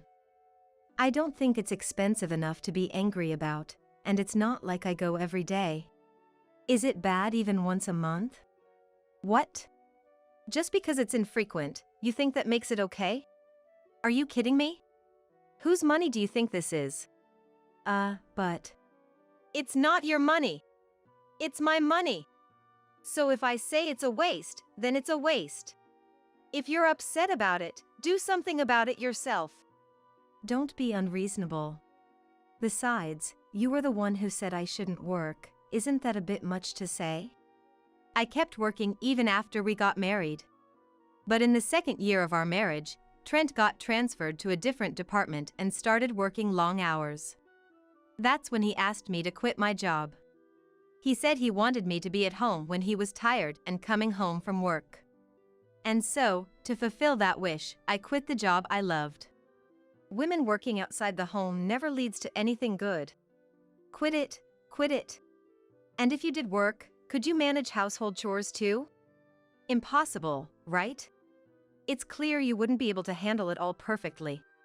But I don't think it's right to complain like that. However, I had already reached my limit with Trent's attitude. I wondered why he needed to say that far. Without any clear reason or cause.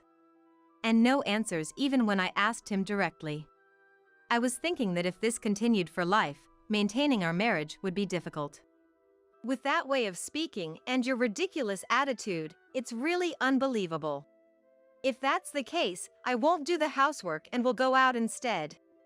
I'll take care of my own chores, but you'll have to do your own, Trent. What? Why the hell? Isn't it obvious? There's no way I'll do this being blamed like that. I don't know where you got these ideas, but the days of housework is women's work have already gone. If you're going to keep complaining, then I have my own plans. I began to calmly clear up the dishes in the sink. Usually, when I speak up like this, Trent loses his words and starts mumbling, "No, I didn't mean, But even paying attention to that is tiresome. Ending a marriage isn't something that can be done easily. That's why a part of me still wants to believe that one day things will change." Tossed around by this difficult issue, I kept wondering whether I should cut ties with Trent. Then one day, out of the blue, Trent sent me a message. "Starting next month, I'll take charge of your wallet." I had no idea what he was talking about, but that night, when Trent came home, he started to explain. "Clearly, I can't entrust you with our finances. Starting next month, I'll be managing the money." What? Why all of a sudden? Did something happen? Let's be honest, you've been really extravagant, haven't you? To be frank, I have no idea about the amount you're spending. So, I'll take control of the finances. That way, we won't waste unnecessary money, right? I was bewildered, wondering what he was suddenly talking about. I thought maybe the issue with the lunch before was really bothering him. Look, about that lunch the other day? I've said it many times, but I don't go that often, you know? I can't trust you. What? So, what would make you satisfied? I'll be satisfied if I manage it for the time being. Huh? So, you just want to manage it yourself and you're making up excuses? No.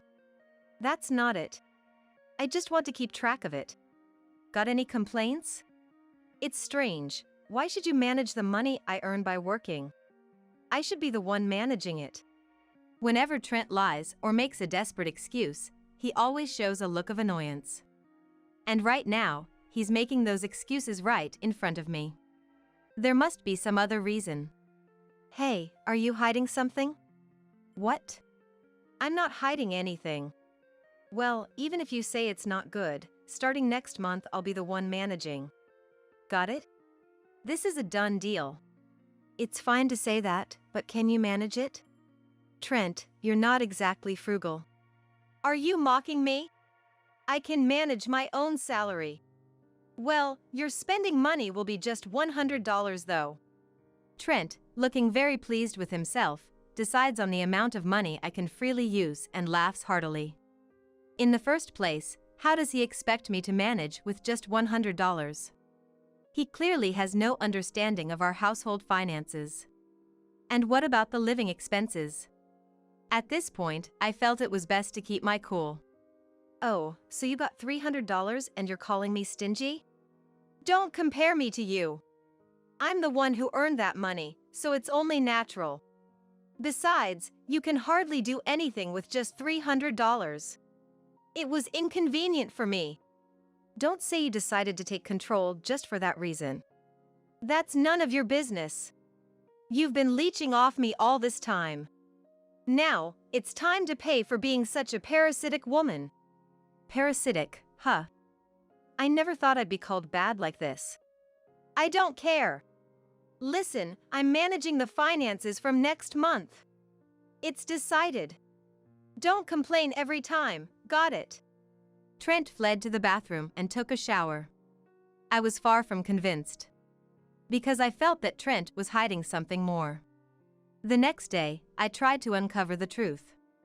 But of course, there was no obvious evidence lying around the house. It's strange. I felt like he was hinting he needed money, but Suddenly, I remembered our savings account. Actually, we had set up this account after getting married. It was intended for emergency expenses. I noticed that the drawer containing the banking card had been slightly opened. I haven't opened it recently, surely not. Tentatively, I checked the bank balance online. And there it was, the balance was only $7. What? What is this? I was speechless to see that, which should have been well over several $1,000,000, was almost nothing. That night, I confronted Trent, but the answer I got was unexpected. What's wrong with me using it? I earned the money. If you don't like it, we can get a divorce, you know? What do you mean? This was the account we were saving for emergencies. I can't believe you used it without asking. What did you spend it on? Trent was unapologetic. Moreover, he boldly claimed it was his money. However, the withdrawn amount was about $6 million. Obviously something was wrong. I was thinking of divorce if he evaded the reasons, but it ended up with him implying divorce first. However, Trent, with a composed attitude, blurted out something outrageous. Well, it was for my girlfriend. What? I spent it on my girlfriend. Got a problem? Trent casually admitted to having an affair. With a creepy smile on his face. I was beyond angry and managed to deal with the situation calmly. She's younger and cuter than you. So I don't mind getting a divorce at all. Oh, really? Well, since you're so openly talking about your affair in front of me, you must be prepared, right? Then Trent burst out laughing. Ahahaha. Hilarious. You know, in this world, evidence is everything. Proof? Preparedness? Do you even have that? Sure, I just admitted to having a girlfriend, but do you have any proof of that? Trent revealed his infidelity, confident that I had no proof. Essentially, without evidence, I couldn't prove his adultery. This meant that no matter what was said, he could deny everything in a crunch since there was no proof. In the world, you often hear about housewives realizing their husband's infidelity, then getting compensation in divorce court. But reality isn't so sweet. You won't be able to do anything to me and will be divorced. What's that supposed to mean? See? You're starting to understand your position, right? You don't want to be divorced, do you? So just shut up and follow what I say. The reason doesn't matter. Trent smirked triumphantly at me. I despised Trent from the bottom of my heart, but I knew I had to handle this calmly. Okay, so I'll be managing the finances from next month. Oh, and I have plans to go on a trip with my friends next weekend. I won't tell you where to avoid being caught. Anyway, it'll be interesting to see what you can do with just $100 a month. Trent then went into the bedroom. After a while, I could hear him talking to someone in the room. It must have been his mistress. On that day, I realized I was betrayed by my husband and my life was being controlled. Or so it seemed. A month later, Trent returned from his trip with his friends, rolling his suitcase. I'm back. Had a blast. Don't expect any souvenirs from me, obviously. Hey, what's this? Trent probably wanted to flaunt his dominance as he entered the house, with his snide remarks echoing down the hallway. But without paying attention to his voice, I was sitting on the living room sofa, legs crossed. And there, spread out on the floor around me, were all the pieces of evidence of Trent's infidelity, waiting for his return. Photos, investigation reports, WhatsApp conversations, and more. I had laid out all the evidence I had meticulously collected. Hey, what's this? I thought I'd show you my face one last time before leaving. How about it? This is all the evidence I've been gathering for so long. I smiled at Trent, who turned pale. He seemed frightened by my gaze. All his earlier bravado had vanished. Proof? What? How did you? You thought you could boldly cheat because there was no proof, but you were so wrong. I've been collecting this evidence for a year, waiting for this day. A year ago, I had accidentally seen a ridiculous message of "I love you" on your mobile phone a year ago, which tipped me off about the affair. Since then, I had been discreetly gathering evidence, entrusting it to professionals. Wait. How did you collect all this evidence? You'd need money to hire a professional. You didn't use my money, did you? I think it's questionable that you keep referring to it as your money, but right after I discovered your affair, I started a data entry job to have my own disposable income. What? I did all this to save up for investigation costs and gather evidence. But the side job ended up being more successful than I thought. Within half a year, I was making as much as an average salaried worker. That's why I could afford to go out for lunch without worry and even hire a professional. Are you serious? I plan to keep doing it. So let's get a divorce. I don't need you anymore. I stood up from the sofa and was about to leave the room, when Trent grabbed my arm. Wait. I don't want a divorce. What? I quickly shook off his grip and glared at him. Who said it was okay to divorce? Since I have your permission, I'll proceed with the discussion, all right? Wait. I wasn't serious. I just wanted to scare you a bit. So? I sighed deeply. Just thinking that I married this man made me feel disgusted. Sorry. I'm really sorry. Please forgive me. No. I didn't want to hear any more excuses, or see his face or hear his voice. So I just added a single word and left the house. Of course, I had copies of all the evidence scattered on the floor. I had the originals and all the photos. So I deliberately left them scattered as a final parting gift. Don't go, please. I'm begging you. I ignored his familiar voice behind me, closed the front door, and went back to my parents' house. 3 days later, Trent, his mistress Yvonne, me and my lawyer arranged to meet. The topics were only compensation in the divorce case and repayment of the squandered savings. I demanded $3 million from Trent and $1.5 million from Yvonne. Don't joke with me. I will absolutely not pay $1.5 million. Yvonne came at me, yelling loudly. Trent tried desperately to stop her, but I was not idle enough to deal with these foolish people. Or rather, Trent had no taste in women. A junior from the same company, just because she's fairly good-looking, he got involved with such a woman. All right, if that's the case, we won't settle out of court. Let's go to trial then. What? A trial? Why? I became weary of even explaining inside, ready to leave the place. Why do I have to confront such idiocy? And then, I just let out what I was thinking, both in my expression and attitude. Ugh. Ridiculous. You knew he was married when you got involved with him, right? Don't you realize that's wrong? How old are you? You're wrecking someone's family.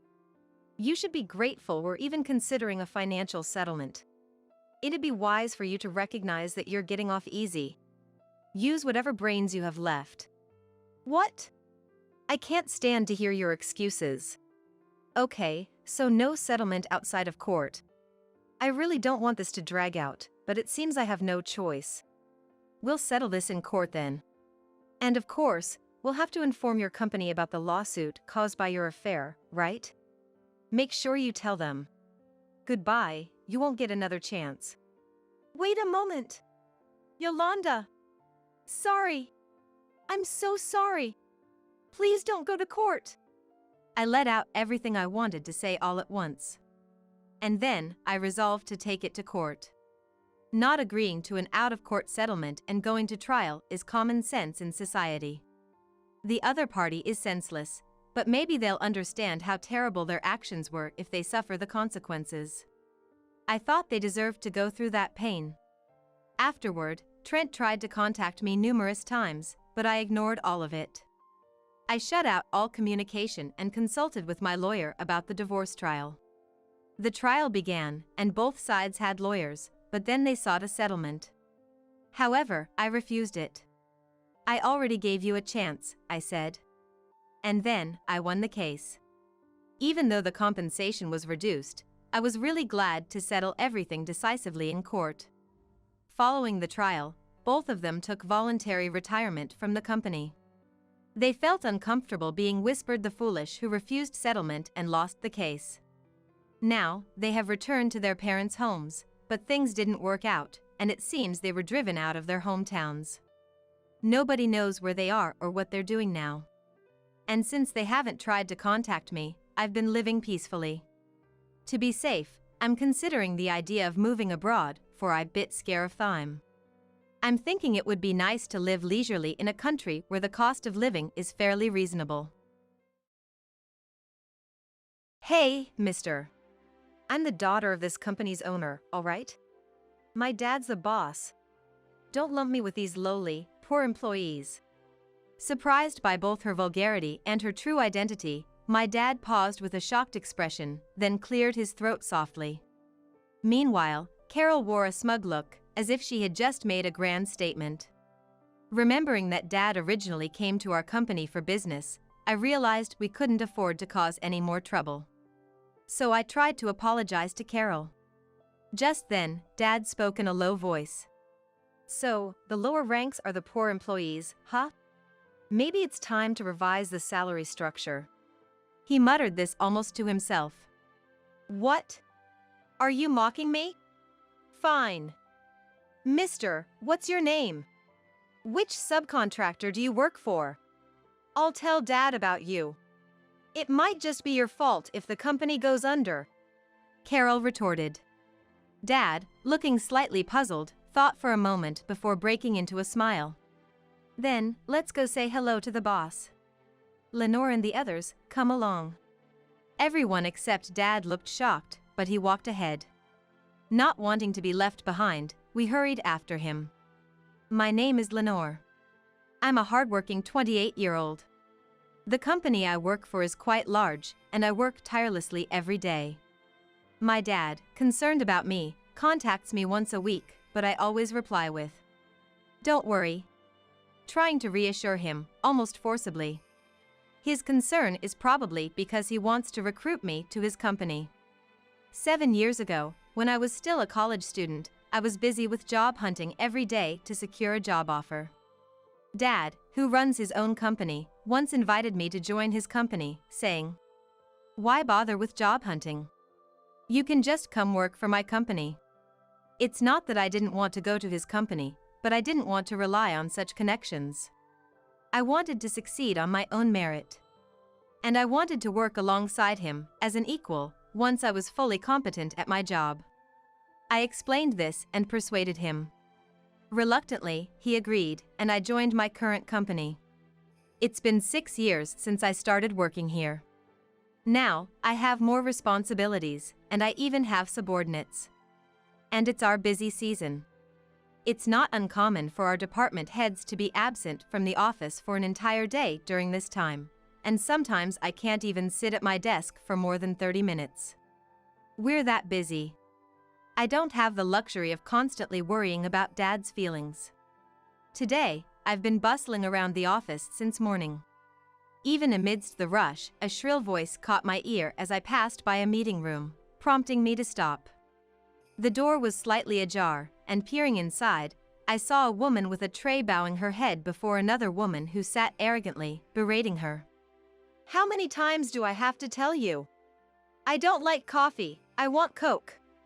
It seemed the employee had brought the wrong beverage. The angry woman looked younger than me, but whose guest was she? A frequent complainer, perhaps? It's disgraceful to fuss over complimentary beverages. I wondered what her parents would think. Just as I was about to open the door and intervene. Ah, there she goes again. I heard a voice behind me. Turning around, I saw my colleague Sissy peeking into the room. You scared me. Don't just start talking out of nowhere. I chided her in a whisper, careful not to be overheard. Sorry. But it's unexpected to see you peeking, Lenore, she said with a mischievous grin. Sissy is only a year younger than me, even though she's my subordinate. We get along well and often go out for drinks. Professionally, she's my subordinate, but in our private lives, we're like friends. I wasn't peeking. By the way, Sissy, do you know who that woman is? I asked. Oh, she's quite notorious around here, Sissy replied with a slight smirk. That's Carol, the boss's only daughter. His daughter? But why is she here? I inquired, puzzled. She occasionally comes to play around like this, throwing her weight around with the staff. No one dares to contradict her because she's the boss's daughter. As Sissy explained, Carol continued to berate the employee. Go buy me a Coke. What's your name? I'll tell Dad, she shouted. I want to help that employee, my colleague, but I hesitated. Let's get back to work for now, Lenore, Sissy suggested. Poor thing, we don't keep Coke for guests. Sissy gently closed the meeting room door, holding the handle that I was gripping. She enjoys bossing the staff around like this. She never actually reports anyone. Last week, it was ginger ale. You have work to do, Lenore. She's not worth your time. Her words reminded me of the tasks I had to complete. Sissy, are you free now? Want to come to the warehouse with me? Sure. I was actually looking for you. I have some business there too. We left the meeting room, the shouts still echoing, with heavy hearts. Why does Carol come here to play? She should be having fun with friends. She looks college-aged. I pondered aloud while checking inventory in the warehouse. Apparently, she's joining the company next year. She's been visiting frequently for that. You'd think she'd rather be with friends, but she doesn't seem to have many, Sissy commented. True. I mused, feeling uneasy about Carol. Shouldn't she value the employees who support her family's business? Especially since they'll be her coworkers and supervisors next year? It's not right to treat them as mere playthings. Does she not realize she's embarrassing her parents? As I pondered these things, the pressure of my pen on the inventory notes inadvertently grew stronger. Noticing this, Sissy glanced at my notes. I get why you're angry, Lenore. She's exactly the type of person you dislike the most, she said with a wry smile. That's true, but what really irks me is the boss and the executives who say nothing. They should reprimand her for such behavior. Apparently, she's an overindulged child, born late in her father's life. Sissy explained with a gentle smile, easing me back into work mode. Thanks to her, I managed to finish the warehouse work surprisingly quickly. Exhausted from the day, I was heading home when my mobile phone rang. It was a message from Dad. Lenore. I'm coming to your company tomorrow for a business deal. If you're free, I'd like to see you. I was surprised. Dad was visiting my office? The company I work for is in the same industry as his company, and I knew they were connected, but it was the first time he had shown his face at my company in the 6 years I've been working there. I hoped to see him, but it really depended on timing, so I just replied, "If I'm free, I'll come and see you. Let me know."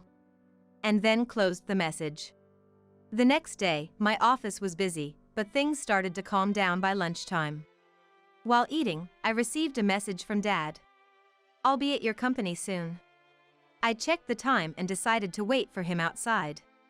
As I got up, Sissy, sitting next to me, asked, Where are you rushing off to, Lenore? It's still lunch break. "Oh, my dad is visiting the office today. I thought I'd go say hi since it's been a while." What? Can I come too, just to greet him? She asked excitedly. "Sure, let's go together," I agreed. Sissy followed me, checking her reflection in the window and fixing her hair. I was pleased to have such an eager subordinate. While Sissy and I waited for my dad at the entrance. Is that him? She suddenly pointed to a taxi. I shook my head. Steve would have driven his own car rather than take a taxi. As we looked in the opposite direction, a shrill voice called out, Nice of you to meet me here. I pretended not to hear, but Sissy made a disgusted face as if to say this is the worst. Hey, you over there, where are you looking? I'm right here. I turned around, frustrated. And there was Carol. She was dressed inappropriately for the office, in a flouncy miniskirt and casual t-shirt, clacking her heels as she walked towards us. Excuse me, but you're mistaken. We're waiting for someone else here, I said, looking away again. In an ear-piercing tone, Carol shouted, What's with that attitude? Aren't you an employee here? Apologize right now. Sissy looked at me with a panicked expression. Yes, I'm an employee. But why should I apologize? I responded calmly. What? Carol seemed even more incensed by this. You, a lowly employee, think you can talk to me like that? Really, old lady? Well, a company needs its lowly employees, doesn't it? And for your information, I'm only 28, not an old lady. Carol burst into laughter at my reply. 28? You look much older. Is it hard being poor? I pity you, she said, pointing at me mockingly. I was furious, but I couldn't do much since she was the boss's daughter. I had to stand there, seething in silence, as she laughed. Then, Hey, Lenore! Long time no see! I heard a voice from afar.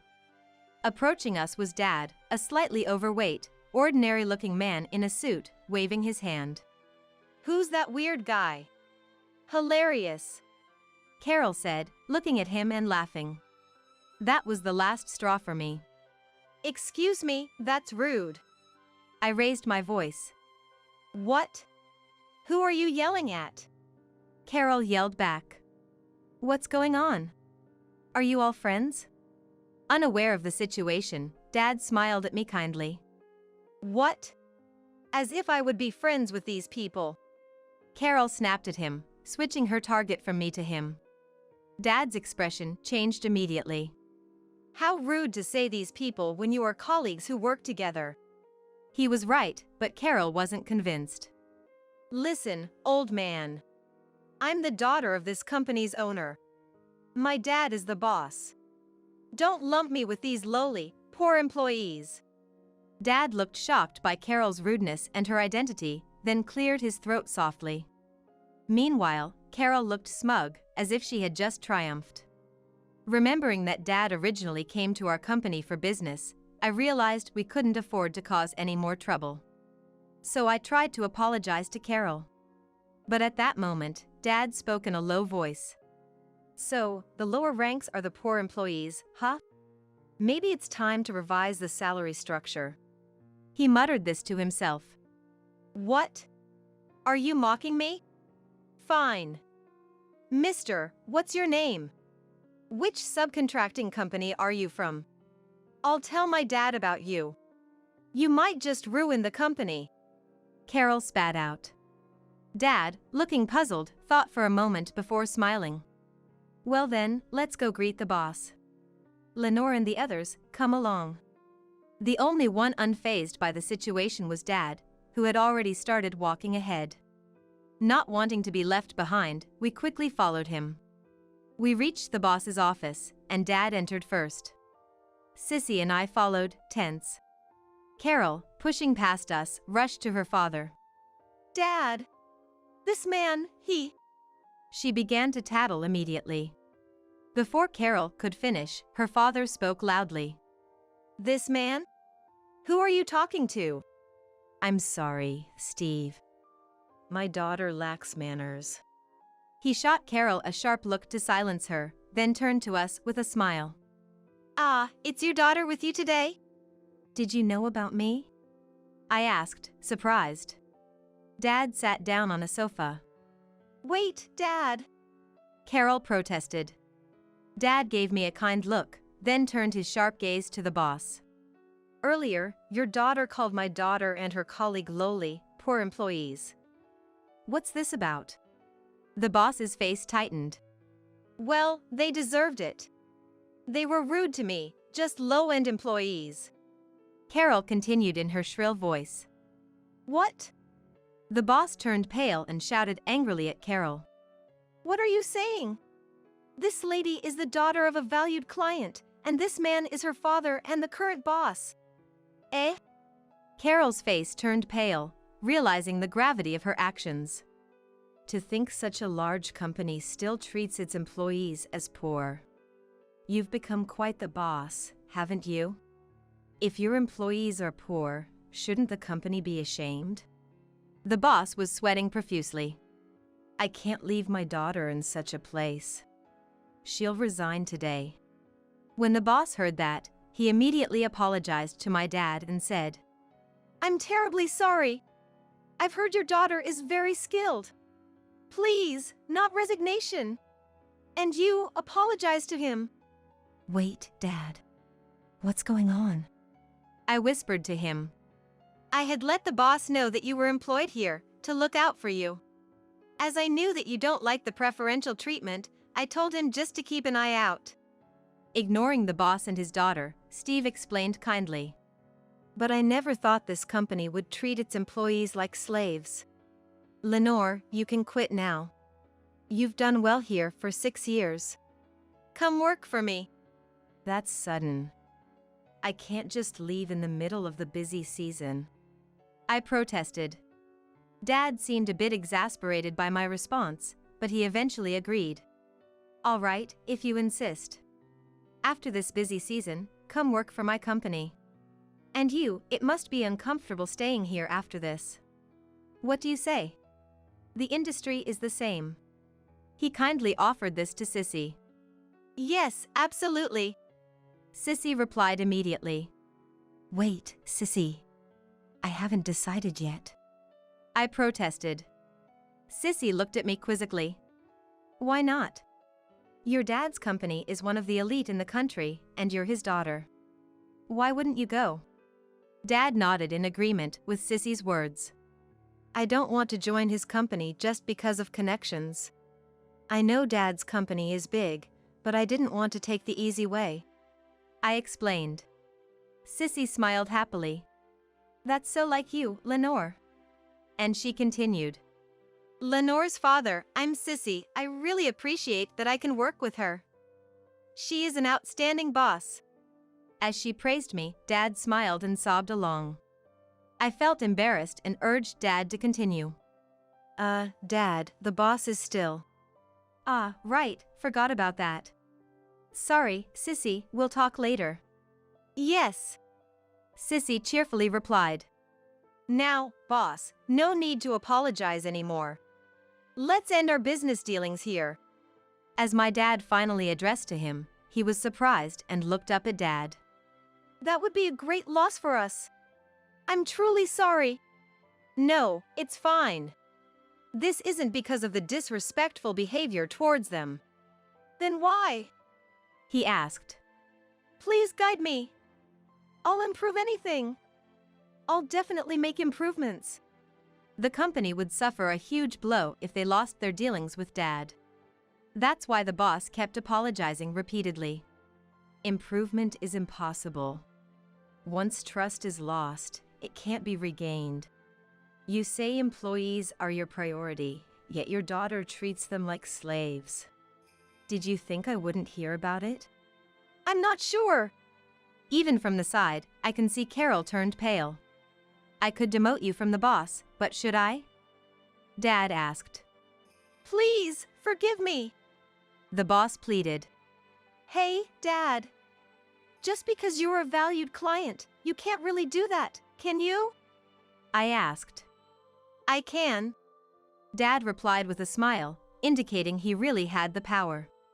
I don't inquire deeply into the relationship between the boss and Dad, but Dad might be more powerful in this industry than I thought. With this realization, the both attitudes of my dad and the boss make sense. I won't go that far since I'm not a child, but I will end our contract. Thank you for your business. With that, he stood up, straightening his suit. Please, I'm begging you. Just for this term, please reconsider. How about a promotion for your daughter? No, a raise. She can even become an executive right now. Dad! But you said I would start from manager because of how it looks to others. An immediate promotion to executive is impossible. At that moment, my dad's look at the two changed to one of disdain. And the boss's pleading eyes were fixed squarely on Carol. Despite this, Carol still seemed dissatisfied with the difference between what her father had said about my position and her own treatment. I almost felt sorry for the boss with such an oblivious daughter. But I had reached my limit and couldn't hold back anymore. You plan to put a woman who called us lowly, poor employees and was rude to Dad in a position of authority? I blurted out. Well, my daughter doesn't understand because she hasn't experienced the real world yet. She'll learn to respect others through the hardships of society. Respecting others has nothing to do with social experience. I interjected, louder than I intended. Carol looked up, startled, and I addressed her. A company cannot function without its employees. Even someone who has never been an executive, like me, understands this. But you don't. Why? How would I know that? Carol seemed genuinely clueless. Do you think being a daughter of privilege puts you above others? Of course. I'm from a different upbringing. It's not my decision, it's God's. To Carol's nonsensical reply, I forced a smile. Then, as the daughter of this company's boss, I'm higher than you, right? You'll listen to me? My smile was apparently so frightening that Sissy later told me it scared Carol, whose composure vanished. Fine, what do you want? This company is not your playground. If you want to play, go find your college friends. Carol hung her head in shame, her face flushed. Sissy quietly applauded me. Well said. That's my daughter. Dad laughed heartily. After that, Sissy and I spent a hectic month at work. But the second half of the busy season was unexpectedly calm. Each time our supervisors and colleagues looked puzzled, Sissy and I exchanged knowing smiles. A month later, Sissy and I resigned and joined my dad's company. Our previous company began to decline drastically. Rumors quickly spread that the abrupt termination of the contract with a major firm was to blame, prompting other companies to reconsider their dealings. Sales plummeted by 40%, most employees started job hunting, and the company's decline accelerated. The general meeting decided the crisis was due to the boss's fault, and he was ousted. His brother is now trying to rebuild the company. According to Dad, this brother is well respected. The company might be reborn into something better. On the condition that the former boss's family no longer be involved, Dad began moves to restart dealings with them. I also heard from Dad that the former boss's family began to lose their possessions, eventually selling their house. I don't know where they went, but I doubt a family accustomed to such wealth could adapt to normal life. In fact, Carol reportedly got a job at a grocery store, acted arrogantly to customers, got into an argument, and was fired within hours, becoming somewhat of a legend. In my personal life, I managed to convince Dad to let me start as a regular employee instead of directly becoming an executive. However, I'm aware that I'll eventually take over the company. So, I balance my everyday tasks with assisting the executive team. Constantly amazed by their innovative ideas that never occur to me, sometimes feeling overwhelmed. But every time I feel like my head is about to explode, Sissy is there by my side, saying, "Lenore, let's finish this task first. Then we can decide the priority for the next ones." Her support keeps me grounded. Sometimes the pressure of being the boss's daughter feels crushing, but with Sissy around, I can stay confident and cope. Interestingly, Dad also likes Sissy, and sometimes the three of us go out for drinks. Every time Dad gets tipsy and tells this joke, "Lenore will be the next president, and Sissy the next executive officer. Don't even think about getting married and retiring, you too." He often tells this story laughingly. However, what Dad doesn't know is that I'm secretly in a relationship. My desire to get married is still a secret from Dad.